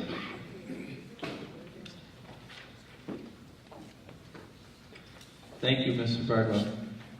Article 20. To see if the town will vote to transfer $75,000 from the stabilization account to be used to engage in the services of a streetlight consulting firm to acquire, install, and perform maintenance of LED streetlights as further described in the warrant, or take any other action relative thereto. Thank you, Mr. Moderator. Jeff Bettner from 132 Bridge Street. I'm chair of the Streetlight Committee. Thank you all for coming out. Well, You gotta move the article. Move the article. I do need a motion. Okay. I make a motion to move the article, Article 20 as written. Second. We have a motion made by Mr. Bettner and seconded by Mr. Baker. Mr. Bettner, you can now speak to the article. Thank you. This came about from about a year and a half ago when Eversource came to the town and basically said that they would like to put up LED lights for free. And so we thought, oh, that's a good deal. And I was on the energy committee at the time, along with a number of other people, and we thought, oh, we should pursue it. So they put up a number of lights on Main Street and Church Street. And once they went up, a lot of people complained, and so we asked Eversource, could they downsize? They started with 50-watt bulbs, and we asked if they could go lower. They came back with 35-watt bulbs. Still seemed really high, so they went with 30 and said, final offer, take it. About that time, we actually decided from the town we should really investigate, because a lot of towns, about 50% of the towns across Massachusetts have already been taking on control of their street lights to kind of take it away from the utility companies, be it Eversource or National Grid, because they can actually make a huge savings in the amount of maintenance costs, and I'll discuss that in a second. So what happened is Bob Manners created a committee with the select board, of which 5 of us are on it. I passed out a sheet. If you have a flyer, if you don't have a flyer, Doug could just raise your hand and Doug will bring one by. So we have a 5-person streetlight committee. Actually, we feel like we have 6 because Greg, who's a new member to the town, Greg Kraus, and he's here tonight. He's been coming to every single meeting that we've had, and he's been to every single streetlight that we have. So I have to give a shout out to him. As a non-voting member, he's gone above and beyond. What we did as a committee is actually went to Real Term Energy, which is a consulting company that has done a number of different projects around the state, and had them kind of look at our situation. And what they did is they gave us, they put it out for bid and found 4 different companies that were willing to bid on our street lights, and then we analyzed each of those. And we ended up voting with Cooper Lighting, which is the one you see in the picture. That's the same lighting company that Pepperell, the town of Pepperell, used, and it's a really nice system. You have a lot of control over the lights, and that's what we really liked. It had shielding, which is the black box below. There's a number of different ways to shield the Cooper lights, so you can block one house, two houses, all four different directions. The other nice thing is we can attach this thing called a dimulator, which is on the page. And what it does is basically drops down the light. So at 10 o'clock at night, it'll take 30% of the energy and reduce the lighting, and then come back up at 5 a.m. And that also helps to reduce the number of watts that you're using, and it makes the town just feel a lot quieter during those hours. And then below is the photometric design. So what we get out of Real Term is once we had selected a company to go with and what options they have, they actually design every single street light to a giant spec sheet. This is just like showing you a little graphic showing how they analyze different parts. So it gave us a really good confidence that we're designing for each individual street light. And so we've been to all the street lights. I've given suggestions for which ones have houses that are blocked. They did partly a Google Earth study. We actually went on the ground and truthed it so that we make sure that we're not blocking you. And the nice thing is if we own it, we can also adapt it. So that flips you to the other page of the actual budget. And one of the things, so what we first did was had the audit by Real Term Energy that cost about $9,000. That was paid for out of ARPA money. That's all spent. We spent $9,059. We had $9,100 approved. We came in under budget, barely. So the upfront cost for lights going forward now, the first thing we have to do is purchase the fixtures from Eversource for the 101 light fixtures that we have in town. And that they've basically said that it'll be around $14,500, but that was a year and a half ago. The lights have actually degraded some. We're hoping we can negotiate that down a little bit, but I'm using the worst case scenario here. And then the LED lighting upgrade project, from what Real Term said, based on the lights with Cooper lights and the dimulators, everything included, including there's a police details budget of $4,780 and a 10% contingency built in, comes to $58,056. So that's why we're asking for the $75,000. That was a guesstimate when we did it, but it would be nice to have for working with. So that's how we're spending that amount. But the good news is the next thing, the potential reduction of grants and incentives. We can actually, once we construct the whole project, and that's why we have to ask for the $72,000 up front, but once it's built, we get back, depending on how much energy we save in the town, and that's been estimated by Real Term that it'll be around $5,400. That might actually go up slightly, that we'll get a little bit more back because we're using the dimulators, which also cut the hours and the wattage, and it's based on the amount of watts that you save. So the total cost of the incentive after that is really $67,000 that the town would pay. But John and I found out last week that we can actually ask for Green Communities grant for $50,000 up to $58,056. And we're in negotiations with that now. That grant is due on Friday, and John and I have been working on getting the money together on that. And that will be done by FERCog, is helping to actually write the grant. So we have pretty good confidence that we should get something back. But we can't guarantee that we're going to get it back. So that's why we're asking for the full amount. But optional cost, just to give you a breakdown. So year one, Eversource is basically saying it would be around $10,000, and $9,000. It's actually up. It's up from that. It'll actually be a little bit more if we go with Eversource because they raised their maintenance costs 9.3% from last year to this year. So gives you an idea of how much Eversource is going to continue to probably raise things. But we just raised this at a 2% inflation rate. By year 10, we'd basically be spending $109,000 with Eversource. If we do it with our own lighting system, we can actually reduce that, both the energy and the labor, to $36,594. So it's a huge savings of $72,903, which is basically break even. So the money that we would save there would have actually paid for the money that we're asking for tonight. And all of the lights, the dimulators are guaranteed for 10 years too. So we're really on a pretty safe route with this. And the lights are going to continue for much longer than that. I mean, we're just now replacing a lot of the town decorative lights, which is not in this budget. But we're replacing a lot of those, and those were put up 29 years ago, I think. So it gives you an idea of how long some of the stuff can last. And LEDs, we don't know how long they'll last. Some of them are guaranteed, the bulbs themselves are guaranteed for 60,000 hours, which would be over 20 years.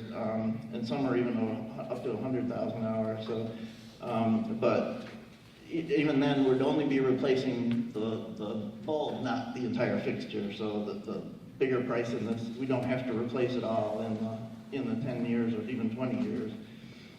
So the savings are really start accumulating after year 10, and we could probably pick up another $90,000 after that of even taking away from the cost. So down below is two graphs, and then I'll shut up here for the time. But I wanted to show you that, so the graph on the lower left, the red line is how much we will actually spend with Eversource over 20 years, which is $242,000. For our system, it's based, and that's just and this graph is strictly the maintenance cost. The blue line is actually the electricity cost, which both Eversource and us will have about the same amount. We're both doing LEDs, so we just called it a wash, basically, for that. So we'd have to add those into either one. But we'll show you that's why the labor is so much lower, you can see. And that's because Realterm has found that once you go to LEDs, the first year you'll replace a few lights that are bad.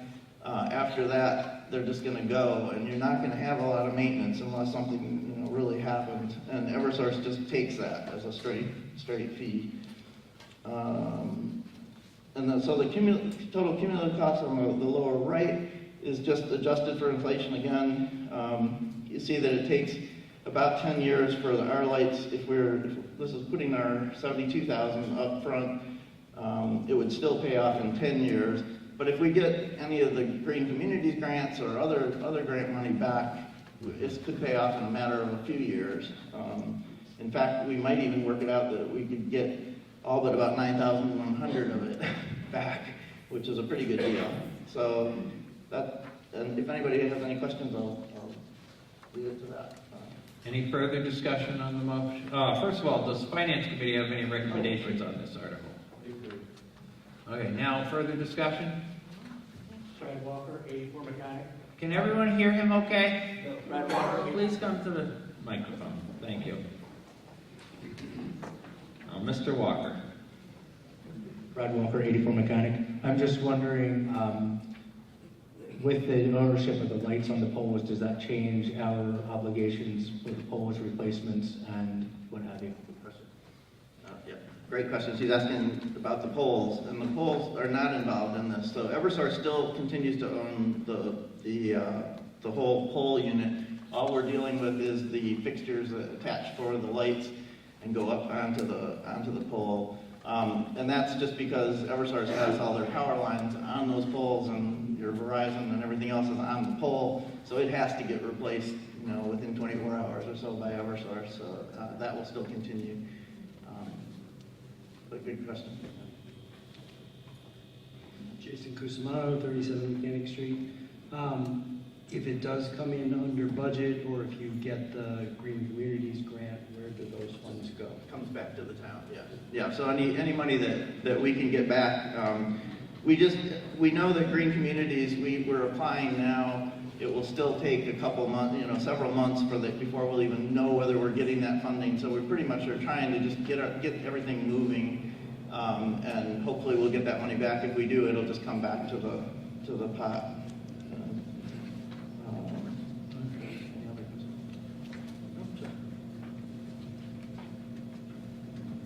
Susan Flackus, 1394 Mohawk Trail.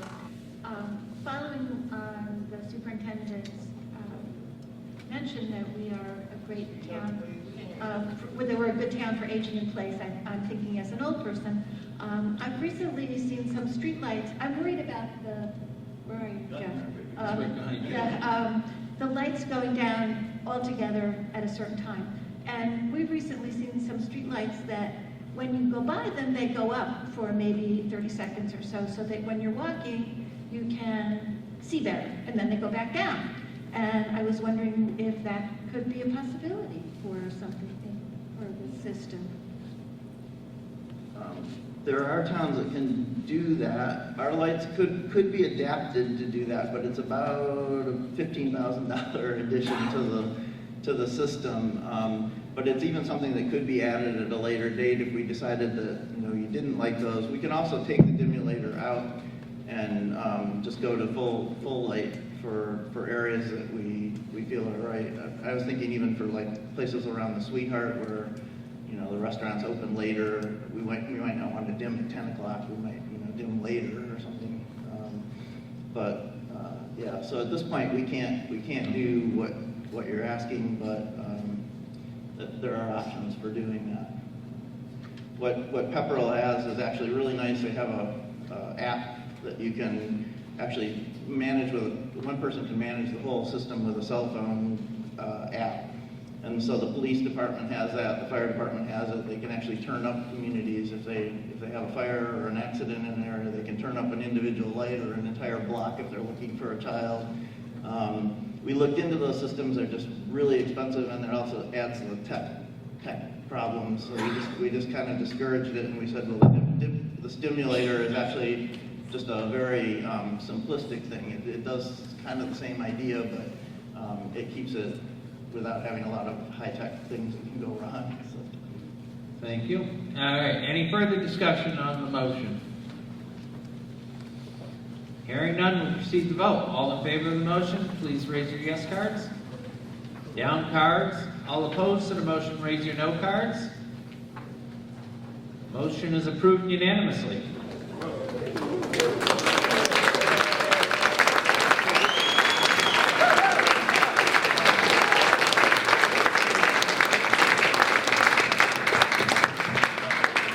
Article 21. Actually, it might be a good time to go ahead and take a 5-minute break, and I will start in 5 minutes. So,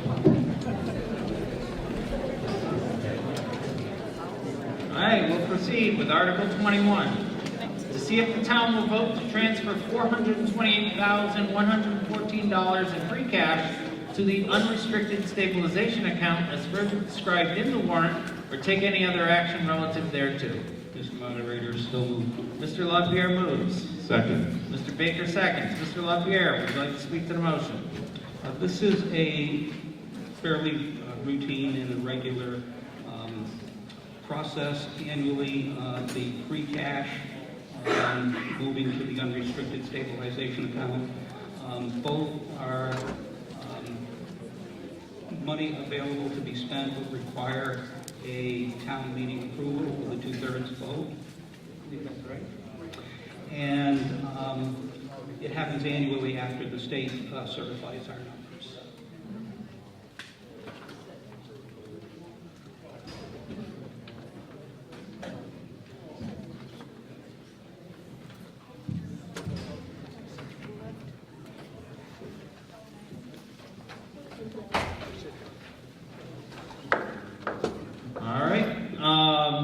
Okay, does Finance Committee have any recommendations on this? Okay, is there any further discussion? Hearing none, we'll proceed to vote. All in favor of the motion, please show by raising your yes cards. There we go. Down cards. All opposed to the motion, raise your no cards. Motion is approved unanimously.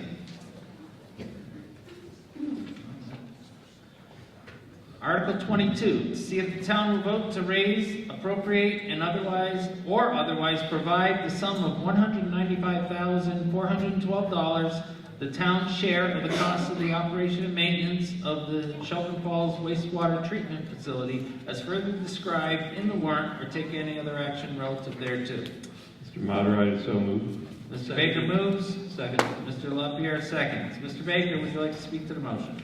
Thank you, Mr. Moderator. Before I do, I just wanted to express my thanks to Jeff Bettner and the Streetlight Committee.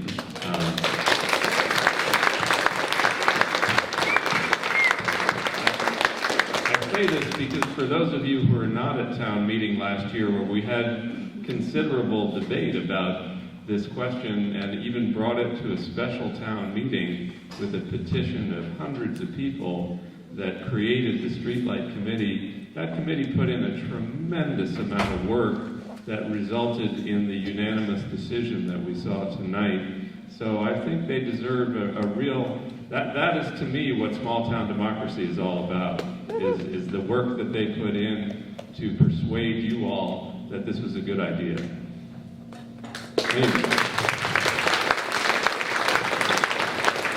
Mr. Baker, I will ask you to speak to the motion. Thank you.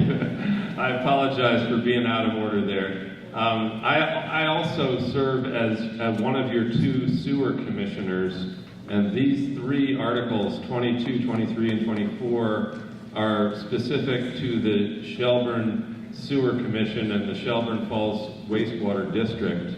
Although that district only serves the residents of the village of Shelburne Falls, the town is required to vote to approve them. So that's what we are asking you to do tonight, is to approve the budget of the for operations and maintenance of the wastewater treatment facility in Article 22.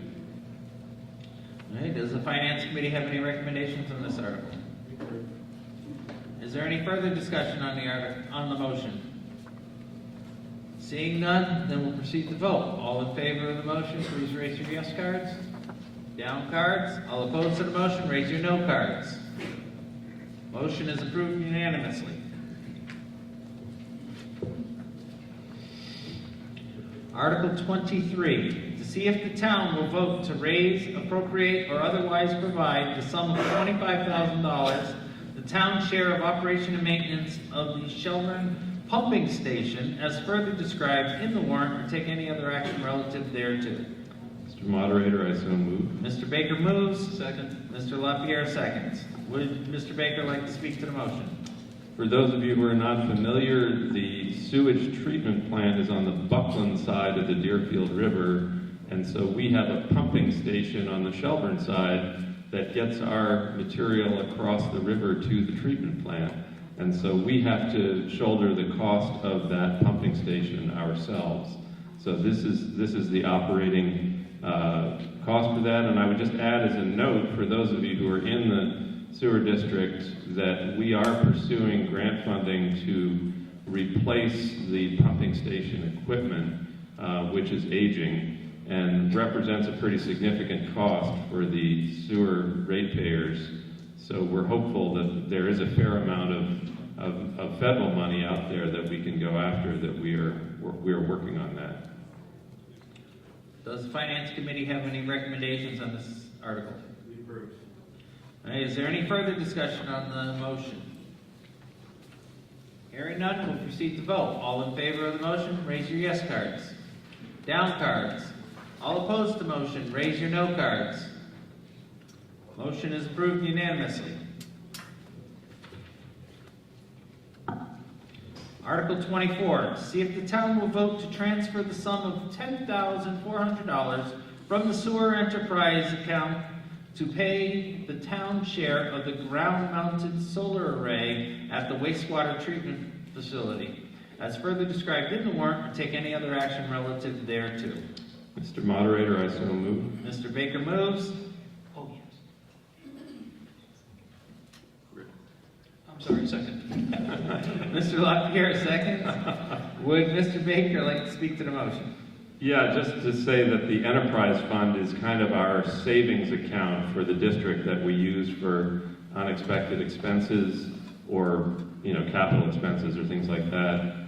We were fortunate last year to be able, as a district, to be able to secure a $160,000 grant to install a solar array at the treatment plant. That when it is in operation, which will be soon, will cover about 30% of the energy costs for the entire wastewater project. We are required to have a small matching amount to leverage that grant, so that's what this funding is. Okay. Does Finance Committee have any recommendations in the article? Is there any further discussion? Hearing none, we'll proceed to vote. All in favor of the motion, raise your yes cards. Down cards. All opposed to the motion, raise your no cards. Motion is approved unanimously.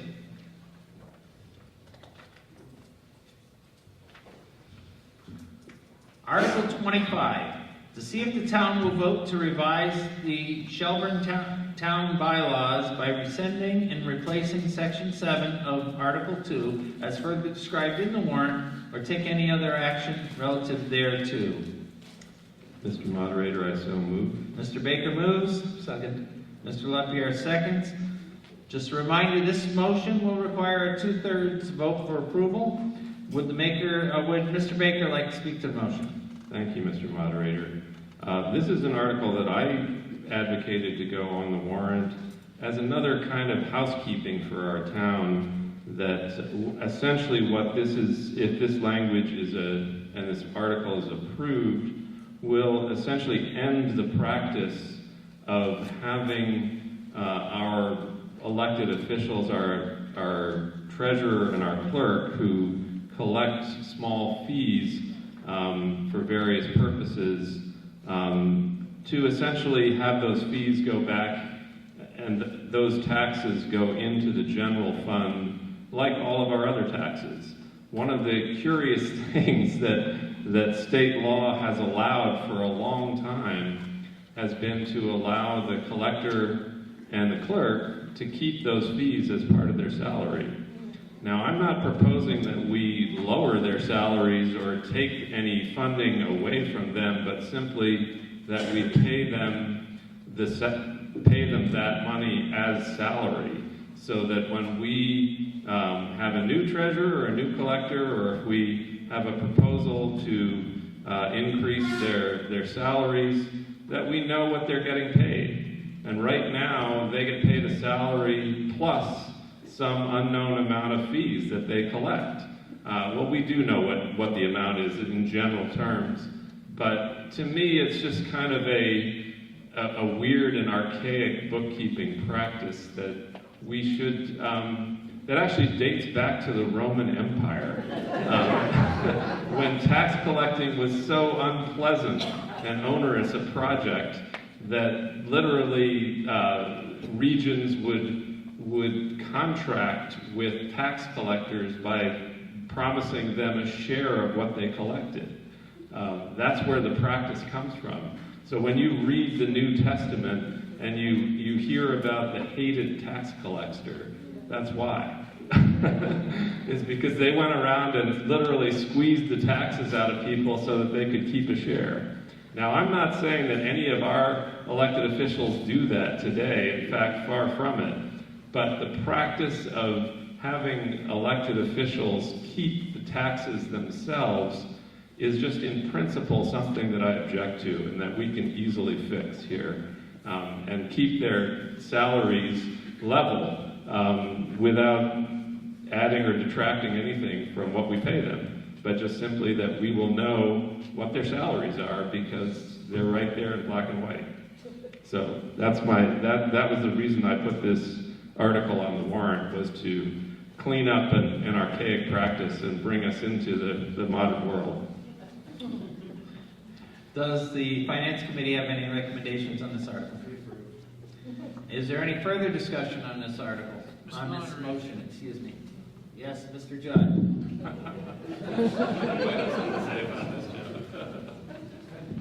Joe Judd, 261 Skinner Road. I'll let my vote say whether or not I agree with Andrew on this. What I want the town to know is that those fees, yes, Andrew was correct, they are allowed by Mass General Law, and they have been on the books for many, many years. But what I also want you to know, not for any purpose trying to pit a person over another, because those fees are all regulated and certainly can be kept. My decision when I became town clerk was not to keep those fees. That was my personal decision. So I've never taken a fee other than the stipend that the town has given me. And I did that for my own personal reasons. Again, I hate to think of the idea that a town clerk that follows me someday might not be able to keep those.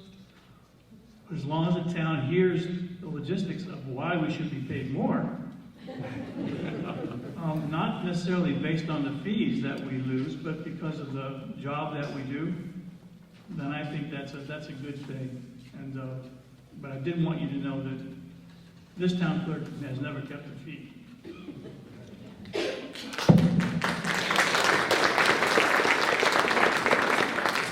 Is there any further discussion on this motion? Hearing none, we'll proceed to vote. All in favor of the motion, please show your yes cards. Down cards. All opposed to the motion, raise your no cards. Okay, motion is approved unanimously. No? Somebody vote no?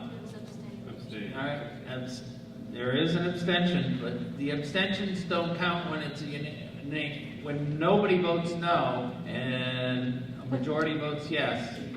Then just to let you know, that's the that's how it works. Yeah.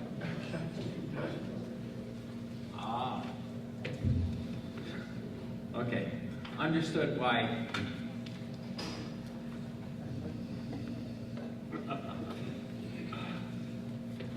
All right. Article 26, to see if the town will vote to add a subsection to section 6.0, special permits and findings of the Shelburne zoning bylaws as further described in the warrant, or take any other action relative thereto. Mr. Moderator, so moved. Okay, Mr. Wheeler moved, Mr. Flanders seconded. Mr. Wheeler, would you like to speak? Just to remind you, this does take a 2/3 vote. Mr. Wheeler, would you like to speak to the motion? Actually, I'll ask Mr. Flanders to speak on this, another planning board member. Mr. Flanders. Okay, this was an interesting discovery. As a member of the planning board, I was having a conversation with our town council about another issue, and we were going through the bylaw, and she said, you know, there's a state law that says you're supposed to have a provision like this that specifies what the zoning boards of appeals job is. And there isn't anything in our bylaw that says that. So we've been going on for decades without having something that was required by state law. So that's why we're proposing that we put it in. That's it. All right. Mr. Wheeler, I don't believe you identified yourself. Right. John Wheeler, Planning Board Chair, 212 Reynolds Road. Thank you. Does the Finance Committee have any recommendations on this article? Is there any further discussion on this article? Any further discussion on the motion? Excuse me. Yes, John Wheeler. Mr. Wheeler. Just one other thing. It varies from town to town in Massachusetts. Some towns, it is the planning board who's the special permit granting authority, but that's not the case in Shelburne, so that's another reason to have this in the bylaws. Any further discussion? Hearing none, we'll proceed to vote. All in favor of the motion, please raise your yes cards. Down cards. All opposed to the motion, raise your no cards. Motion is approved unanimously. Article 27, to see if the town will vote to delete a definition and use from the See if the town will vote to delete a definition and use from the Shelburne zoning bylaws as further described in the warrant, or take any other action relative thereto. Mr. Moderator, so moved. Mr. Wheeler moves. Second. Mr. Flanders seconds. Proceed, Mr. Wheeler. Okay, again, John Wheeler, Shelburne Planning Board Chair, 212 Reynolds Road. This is a bylaw that the planning board feels is not well defined, especially defining what a municipal trail is. And it's a bylaw that, is, as far as we know, has never been enforced. And I guess the enforcement would be by the FERCog building inspector, if it were, and he takes care of 17 towns, and it appears that Shelburne's the only town with a bylaw like this. And we have nonprofits such as the Audubon with the high ledges, the Wells Forest, the trails owned by the New England Forestry Foundation. We also have nonprofit snowmobile clubs with trails that actually go across some Shelburne Fire District land. And as a municipal trail, could it be something like a bike path that some towns are putting in?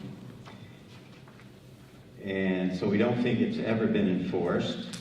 Also, when we look at the Shelburne Master Plan, which is supposed to be the planning board's guide, and also the 2014 Open Space and Recreation Plan, and the Open Space and Recreation Plan that's being worked on now, plus the age-friendly action plan that's been worked on with some people at the senior center. These all encourage more recreation, hiking, and walking trails because they're good for physical and mental health. And many other towns are also encouraging hiking and walking trails. And we feel that special permits are more work and expense for nonprofits and local volunteer groups, such as the Open Space Committee, who have been putting in a lot of volunteer time, and you can see some of the things that they've been doing by looking at their annual report. And any trails would still also have to get permission from landowners who could close them if problems occurred. And the town could also close trails if something was going across town land, like they did at the potholes where the stairway was closed. And there's some other trails that are already existing, such as the Fire Tower Trail that may go across a little town land up by the fire tower. So are trails like this actually municipal trails? So it's just not a bylaw that's well defined. So if you have a bylaw, it should be enforced and not just selectively enforced. And many people think motorized vehicle trails are more disruptive and environmentally damaging. And we just don't think that hiking and walking trails should be more difficult and expensive to create in town. All right, any further discussion on the motion? Does Finance Committee have any recommendations? Okay. Any further discussion? Hearing none, we'll proceed to vote. All in favor of the motion, please raise your yes cards. Down cards. All opposed to the motion, raise your no cards. Motion is approved unanimously.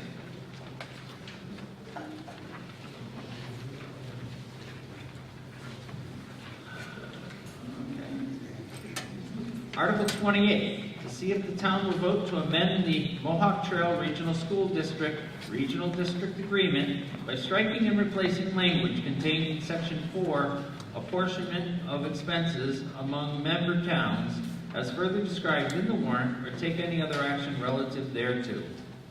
Mr. Moderator, so moved. Mr. Cusimano moves. Mr. Baker seconds. Jason Cusimano, 37 Mechanic Street. So this is an article that came up at last town meeting and then at a special town meeting. It has had some slight changes since the last go-around. If you were to flip through the multiple pages, we have to provide the new language and the old language. So last year I think it was like 16 or 17 pages altogether. And basically, it's how we count kids for our assessment purposes. The regional agreement was written before the enactment of school choice and before charter schools were a thing in the area, and out-of-district special ed. And those are really the three classifications that currently those kids aren't counted per town when developing, our assessments that we do to the towns. So those kids get missed. Any kids that choice out or attend a charter school. In Massachusetts, each town is responsible for educating the children within their borders in public education.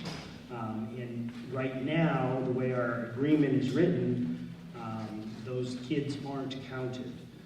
So about a year and a half ago, this came up. We tried to move it through quickly last year, like it was discussed in December, January as some housekeeping that we need to do. And we pushed it through quickly, and I'll say pushed it through as an accident, I'd say. And a lot of, there was some pushback, especially in Shelburne, that there wasn't time to absorb the impact, how it was going to affect the different towns, and I would agree with that. So it was approved in 5 towns last year. Any regional agreement amendment needs a unanimous vote from all 8 towns. So last year it was approved by 5 towns. It was voted down in Shelburne, it was voted down in Heath, and it was passed over in Plainfield. And Plainfield passed it over with the expectation that they were going to have a special town meeting to vote on it later and generally, express support for it. So we voted it down at town meeting last year, partially because of wording and speed. We asked to have it brought back. There was a special town meeting I think it was for the lighting generally. And we asked to have it brought back in the fall when there was that special town meeting, and it was approved at that point. The district asked Heath to have a special town meeting as well, the other no vote, and Plainfield to have a special town meeting. And Heath voted it down Heath chose not to have a special town meeting. So Plainfield felt no need to because it has to be unanimous. Plainfield chose not to have it. So it expired at the end of last year. So all of our yes votes, so at that point we had 6 yes votes, 1 no, and 1 that was postponing. That last version expired at the end of the year. So then it was proposed to the school committee whether to bring it forward again this year, and it did get voted to come back up at town meetings this year, so it's going to be at all 8 town meetings. It was already passed in Buckland and Ashfield, I believe, and here we are today. One of the concerns last year from Finance Committee was some of the language was changed about capital. So in the capital section, which luckily for you guys is the first page of it, in where it says B, capital cost, last year it was changed to where it says it said maintaining or making substantial repairs to existing school buildings or buildings. And Finance Committee, and I agreed with them that was a weird version of capital. Maintenance is not necessarily capital. And the old language said remodeling or making extraordinary repairs to existing buildings or school buildings. They expressed an interest in going back to the old wording because towns had already voted on the new language. We couldn't amend it on the floor last year to the language they liked, or it would have been basically a no vote. So we ended up passing it last year with the language that everybody wasn't thrilled with. But this year, because everybody has to re-vote, we reverted to the old language. So the new version, the only change in this version compared to last year's version is that capital cost line has reverted back to where it says to, remodeling or making extraordinary repairs to, instead of maintaining or making substantial repairs to. So we made those changes based mostly on Shelburne Finance Committee's recommendations last year. Just the general, back to kind of the general sense of why we're doing this.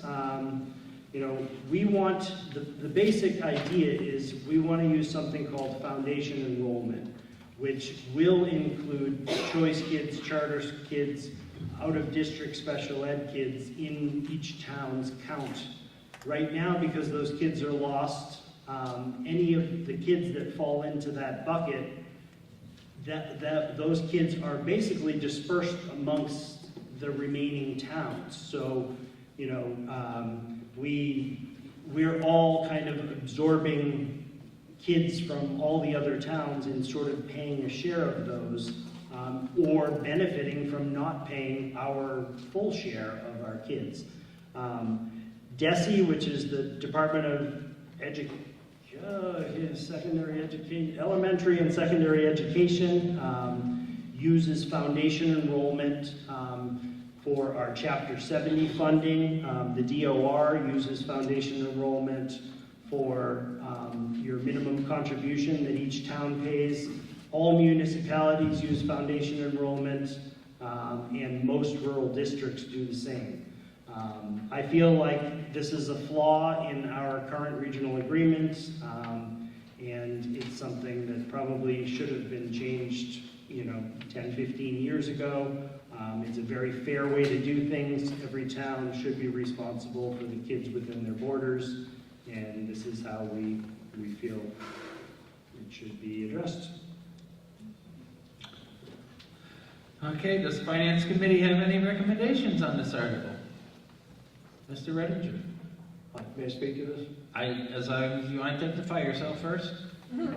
Identify yourself first. Jay Redinger, 203 Shelburne Center Road.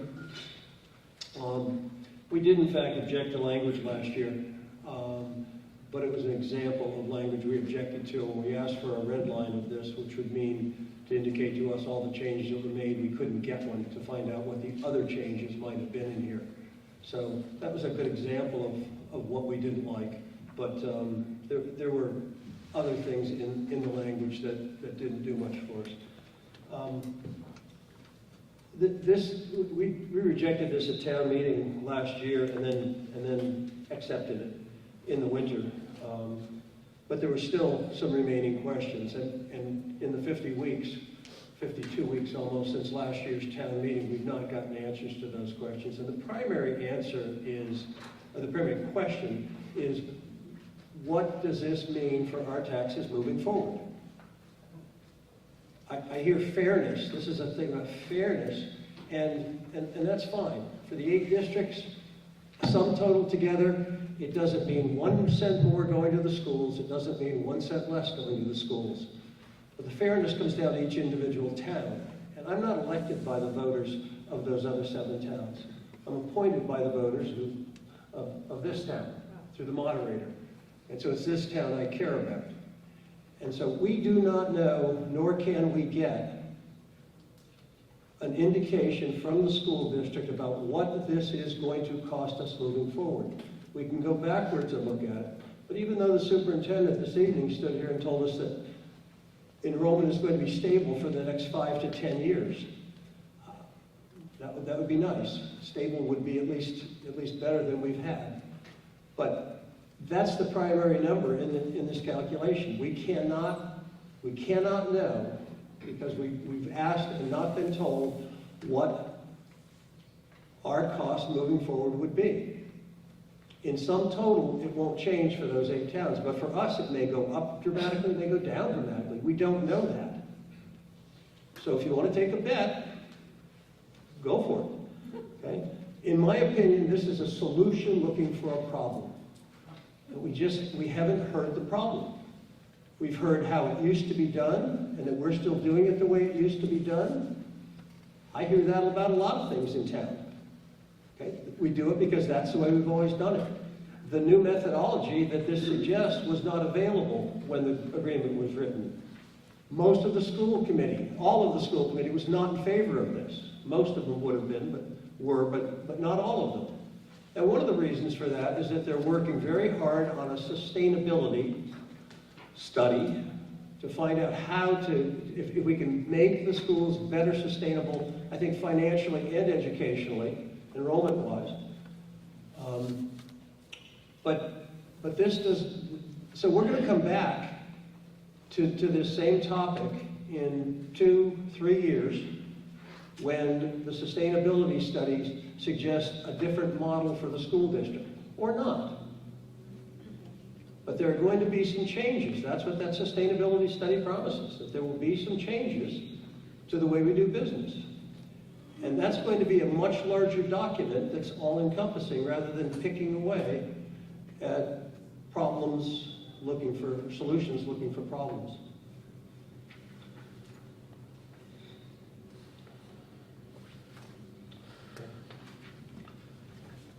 Is there any further discussion on this motion? Mr. Cusimano.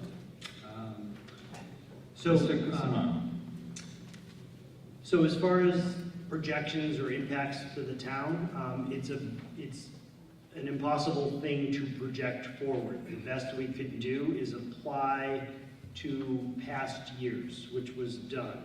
So our business administrator did a model where he went and took the enrollment for the past 5 years and inputted it so that you could see what would have happened over the past 5 years had we rolled this in. One of the things about the proposal is it is going to be rolled in over 5 years. We're going to take a 5-year rolling average, so we'll use, if it was to pass, we'd use, weighted 20% next year, 40% the next, so that there wasn't an immediate hit to a town that has a negative impact, or vice versa for a positive. So the projections that we did provide to everybody. Nobody was comfortable projecting where kids are going to go to school or how many kids are going to move into the district. Or, I mean, I talked about transparency. Our business administrator has enrollment charts, and every month there's an enrollment at each of the schools, and they go up and down all year. And kids will Heath will go to Buckland Shelburne, and then they'll go to Hall. Other kids will go to Hallmont. So it's not something that anybody, it wouldn't mean anything to try and project beyond. The best you can do is apply past history to, with this new formula. Last year when we presented, he did do a projection based on the FY24 proposed budget. Had we used foundation enrollment, and the impact to Shelburne would have been $1,940 to the negative, additionally. And then other towns were, all over the place, up to hundreds of thousands. So that's why I talk about the fairness issue. It's not something we can say this is going to save or cost Shelburne $20,000 next year. We have no idea where families are going to want to send their kids and who's going to come into the district and what portion Shelburne's going to, what portion of the expenses, the $26 million, Shelburne's going to be responsible for. It's all based on where kids go to school. Right now, anyone from Shelburne that goes to a charter school or a special ed placement or choice doesn't get counted at all, and those kids get absorbed into the whole mix and split by the percentages of all the towns. It's not something that you can project and tell the voters or the towns, what the costs are going to be. I think he did the best. You know, he didn't want to, you know, the last thing you want to do is say, oh, this is going to save Shelburne $30,000 or $300,000, and then have it not pan out next year. So all he can do is take existing numbers, plug the formula in, which is what he did, and we've explained before. Okay, any further discussion on the motion? Mr. Moderator, I have a question. Mr. Judd?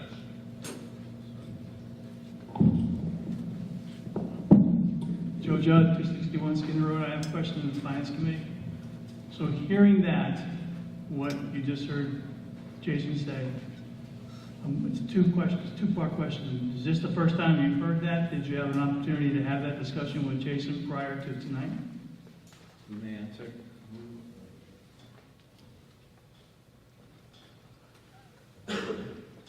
Mr. Redding? Jay Reddinger, still 203 Shelburne Center Road, which is what I left earlier this evening. Jason and I have had that conversation. I'm not sure the Finance Committee and Jason have had that conversation. Jason and I have had the conversation. And I think we may not agree and disagree, but we disagree. I believe those projections can be done. And not going into too much history, but the reason Heath rejected this once and then decided not to even vote on it a second time is that they have in their town a person who can do the math on this. He knows schools, knows the school formula, knows where to find the data. And I spent 4 meetings up in Heath this winter. Got lost once in Heath in the dark. Not nice. Anyway, the fellow can do this data, and I went up there for 4 sessions, 2 hours each time, with other select board and finance members from the 8 towns who were invited. And he walked us through that formula, which is some 87 steps long, with all sorts of pivot tables, all sorts of stuff that I understand. But so the math can be done. It's been done. And if we believe that we can't do projections forward, then we ought to stop doing a lot of stuff we do. To be able to do a projection forward, one simply has to make some assumptions and make those assumptions clear to the people who are reading it. An assumption doesn't promise anything, and a projection doesn't promise anything. Okay? But driving this bus, looking through the rearview mirror, does tell us some stuff. And that's great. It tells us what would have happened. This would have cost Heath $150,000. They didn't like that. It may only be $1,900 for us. You know, sure, that's fair. I'm not sure it is fair, and I'm not sure that going into a 5-year rolling average, when we know there's some other changes coming down the road because what we're doing as a school district are unsustainable, I'm just not sure it's good business. And if I can't stand here and tell you, the voters of this town, that this is a good thing for you to do financially. I voted yes on all but two issues tonight, because we've looked at them carefully and we think they're the right thing to do with your tax money. I don't think this was the right thing to do with your tax money. So that's where I am. Does that answer you, Joe? Oh, my second part of that question, Mr. Moderator. Go ahead. So my hope was that you, having heard this tonight, was maybe this is the first time you've heard it, but it wasn't. No. Whether or not your committee has heard it, I don't know. But, so basically, it's not a matter of you hearing it for the first time and Jason's explanation doing any kind of appeasing. You just don't agree. Right. Thank you, Mr. Moderator. Mr. Baker? I just wanted to offer a kind of historical footnote on the idea of projecting forward, since we are mentioning the town of Heath. The Heath Elementary School was built new, 20 years ago or so? And we went through a tremendous process of closing that school because the enrollment projections, forward-making projections that were used to build that school projected growth in the population of the district. And the exact opposite happened over the next 10 or 15 years. We had a tremendous decline in enrollment that resulted in the closing of that elementary school. So I think the district is rightly cautious about doing any more forward projecting. And if you take that same principle and look nationally at what the Federal Reserve is doing with our interest rates, they're being pretty cautious about not projecting forward until they have more data. So I would say the backward projecting and the slow and careful use of the 5-year rolling average is a good way to go. Ms. Dubriel? Ms. Dubriel? Hi, Julie Dubriel, 212 Reynolds Road. I just want to point out that there are a number of school committee members that at this time are opposed to this change. And part of the reasoning for that is they want the sustainability study to happen and let the sustainability group make a recommendation. They're an impartial group. They don't have any stake in what we vote or one way or another. So my recommendation is let the sustainability study happen. If they come back and say this is a change we should make, then I'd be in favor of it. If they are opposed to it, then we have that impartial group that has made that recommendation. Further discussion? Mr. Taylor? Sure, John Taylor, 10 Guy Manners Road. So I'm just making the observation that if I'm following this, we, in essence, are subsidizing the kids from Heath. At this point, I'm understanding that Heath's assessment would have gone up $100,000 and ours would have gone up $2,000. So is that, I just want Mr. Cusimano to kind of give us if that's really what the school committee is saying, and if that's the case, is that fair or is that not fair? I tend to agree with Julie that maybe it's a good idea to wait, but that's the easy way to do it. If we can kick the can down the road over and over again, I think I'd like to hear justification why, in 3 years we know that committee is going to come up with a solution, because I'm not positive that they'll come up with a perfect solution either, even in 3 years. Mr. Cusimano, do you want to respond to his questions? Yeah. So, I lost my train of thought on your question, actually. Are we subsidizing other towns? That's a dangerous word to use, but in a way, yes, that's the case. The reality of the current agreement is, and I like to use Hawley as an example. Last year they had 9 kids in our district.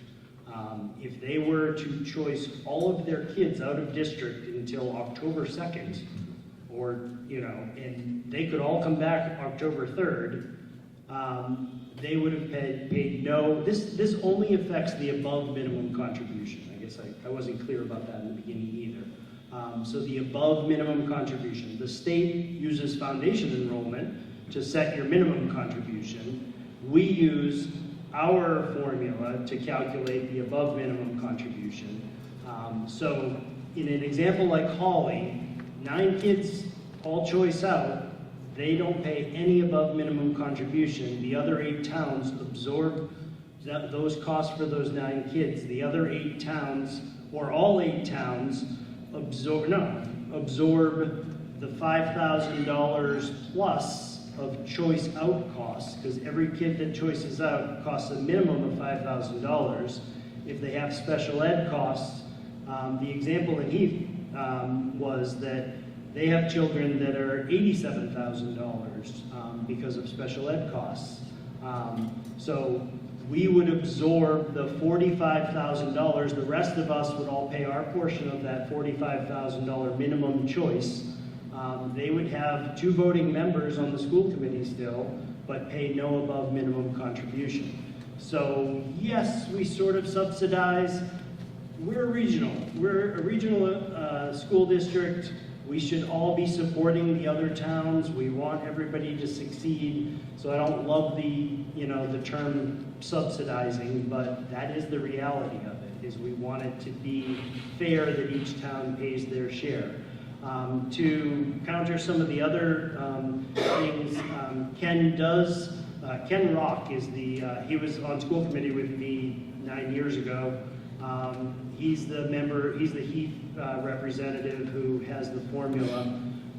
I've been to two of those meetings. I won't say multiple. I've been to 2 of his meetings, he does have projections for $150,000, but that's over 5 years, so it's about $30,000 a year, where ours would be $2,000.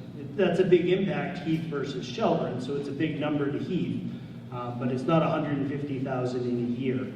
I was at a meeting last week that we held as a budget subcommittee, a Heath Finance Committee, and Heath Select Board that Ken came to, and he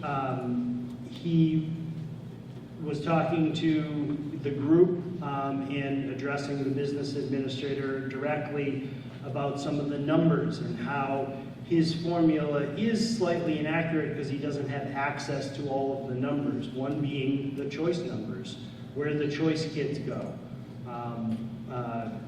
Our business administrator pointed out that is on our enrollment sheet. Every town has all of the choice information on his enrollment spreadsheet. So Ken was excited to see that. He was going to plug all the new information. He had some other questions I don't quite recall to try and fine-tune his formula so that he, had a better impact. In my mind, in the school committee's mind, it is a flawed idea to project too far forward. But, with his projection idea, if he has accurate numbers, he's gonna, he'll have a better way to come up with a real projection. And my guess is that's gonna go down considerably because he was using different numbers. I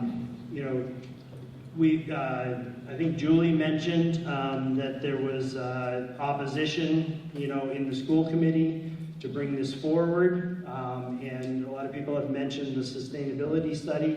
I was one of those. I voted against bringing this forward this year. I wholeheartedly support these amendments. I believe this is the best thing for the towns. This is fair. This brings us into the 21st century. What century are we in? I don't know. And I think it's absolutely important. I thought we should wait a year because I didn't feel we had enough meetings like we did last week with Heath. The vote was 3 or 4 weeks ago, whether to bring these, or maybe even longer, to bring these before the towns. We hadn't spoken to Heath, and I felt that if they weren't, educated more and we didn't have more community meetings about it, they were probably likely to vote it down, and I didn't want to put everybody through this again and then do it again next year, because it has to be unanimous. So there were 4 or 5 of us that did vote against it. It was Budge from Heath thought we should wait, and some other people thought we should wait for the sustainability study. I don't want to wait for the sustainability study. I know how these things go. I think they can be drawn out. There are some deadlines on it. But when do we really have the recommendations? When we get the recommendations, we may create ad hoc committees to review them. We're talking years down the road.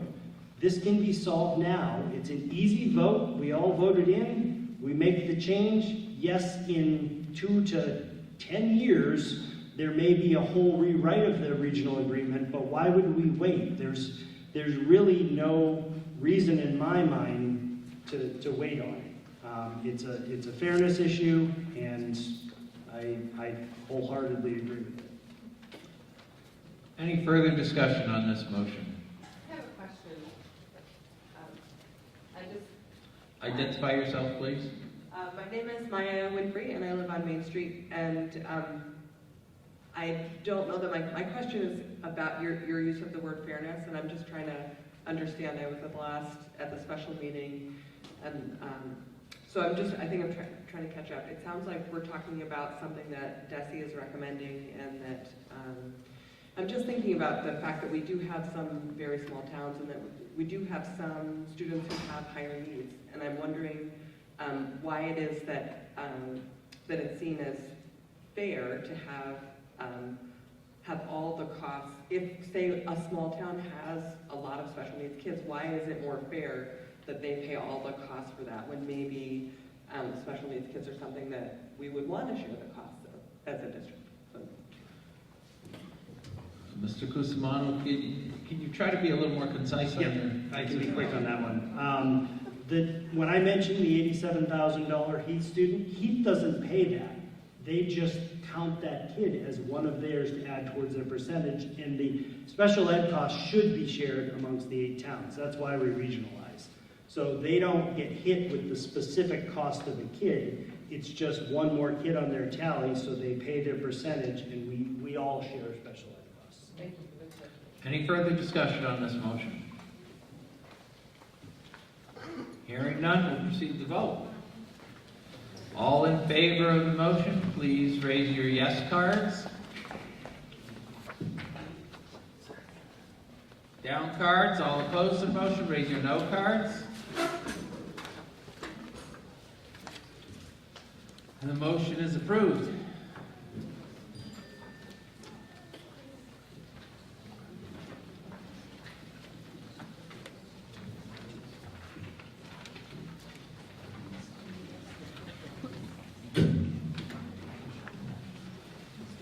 Okay, Article 29. To see if the town will vote to amend the Mohawk Trail Regional School District Regional District Agreement by striking and replacing language contained in Section 6, budget as further described in the warrant, and take any other action relative thereto.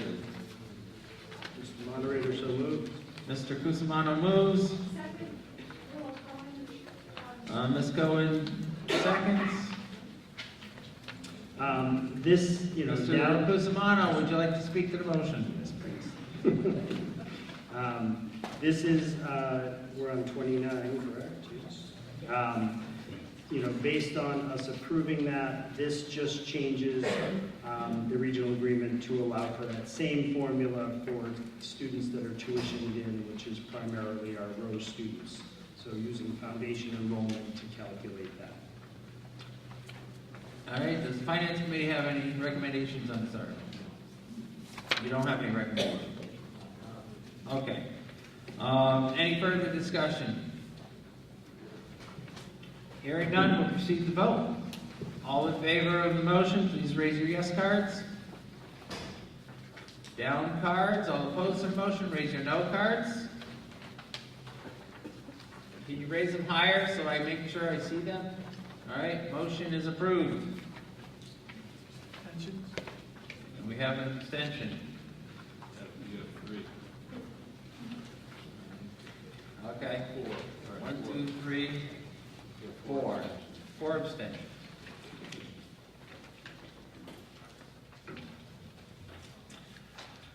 Article 30, to see if the town will vote to amend the Mohawk Trail Regional School District Regional District Agreement by striking and replacing language contained in Section 15, effective date, as further described in the warrant, or take any other action relative thereto.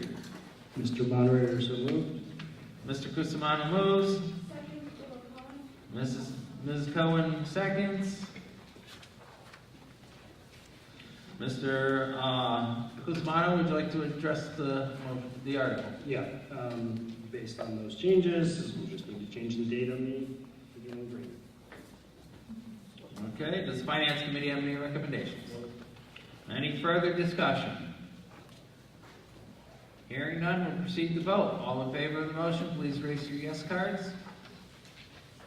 Down cards. All opposed to the motion, raise your no cards. Motion is approved. Any abstentions? 3, 4 abstentions.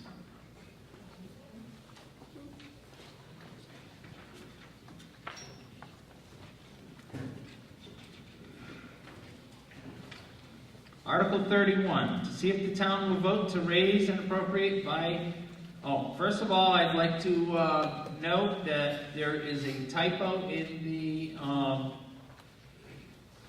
the warrant, and in Article 31, the word taxation should be taxation. All right, if there's any, are there any objections to correcting that? No, okay. So we will we'll correct that. To see if the town will vote to raise and appropriate by taxation $13,483 to fund upgrades of the telephone infrastructure at Buckland Shelburne Elementary School as further described in the warrant, and take any other action relative thereto. Mr. Moderator, so moved. Mr. Cusimano moves. Ms. Cohen seconds. With Mr. Cusimano, would you like to speak to the motion? Yeah, this is a state-required upgrade to our system, our phone system, so that if a teacher was to call 911, the barracks knows what classroom they're in versus just coming from the school. So this is a safety issue. Initially, we were hoping to reappropriate the $20,000 savings I mentioned from the previous capital projects towards this. Legal counsel said, no, you have to return that money and vote on this. So it's now before you. So in theory, between the two schools, we're asking for somewhere around $17,000 to do the two upgrades. The next amendment is Mohawk Trail.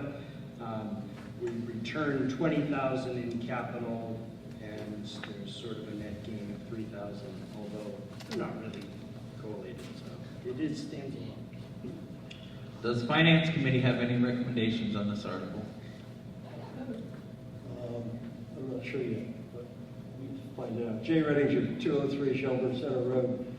This is a good thing to do. This enhances the 911 system. No problem with that. And what I don't understand is why it's not number one on the capital improvement list. Because this is really important. This allows some people to call from an extension within a multi-line system and have their location identified within the institution, within the building. Great thing to have, particularly in this day of school shooters. This is really important. Why isn't it the number one thing on the capital list? And why do we have to get 2 or 3 attorneys involved to straighten out whether money from a capital project should come back to the town? If it's unused, it should come back to the town. I'm all in favor of this. I'll vote for it. I've got my yes one all set. Okay? It's not required. It's not a requirement. Okay? We're told it's a mandate. It's a requirement. I asked to see that language. I don't usually ask questions that I don't know the answer to, so I already knew that the requirement is that if you put in a new system, it has to be available on the new system. You don't have to upgrade old systems until you upgrade the whole system. But I'd kind of like to have the truth in these things. I'm going to vote for it because it's important. But this is the kind of thing that the Finance Committee deals with at times when we try to get information so we can make recommendations to you. I'm not sure what our recommendation is. Thank you. Our recommendation is super.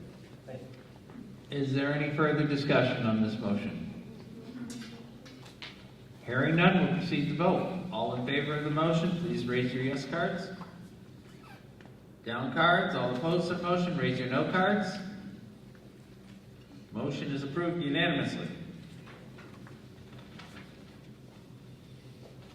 Article 32, to see if the town will vote to raise and appropriate by taxation $3,621 to fund upgrades of the telephone infrastructure at Mohawk Trail Regional School as further described in the warrant, or take any other action relative thereto.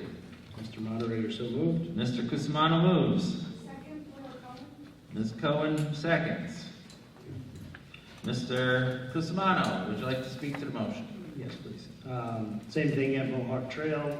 Their system's a little more up to date, so the cost is a little less. The infrastructure here is, the wires aren't quite as easy to deal with at this school, which is why it's more expensive. It's news to me that it's not mandated. I was told there was a deadline that it had to be done by, but Jay could absolutely be right. I have heard that it was mandated. I don't know how to speak to that specifically, but it is a good thing to do. All right, does the Finance Committee have any recommendations? Is there any further discussion?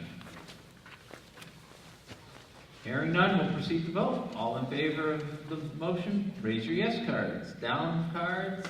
All opposed to the motion, raise your no cards. Motion is approved unanimously.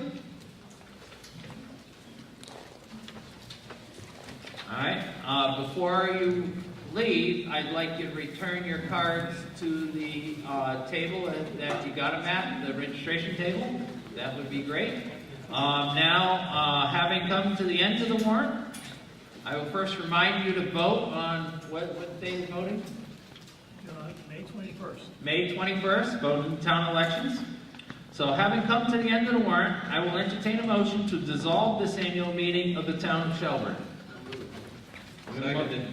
Motion made by Mr. Baker and seconded by Mr. LaPierre. All in favor? All right. Down cards, all opposed. It's unanimous. Thank you very much, everyone. And we're out before 10 o'clock. Excellent.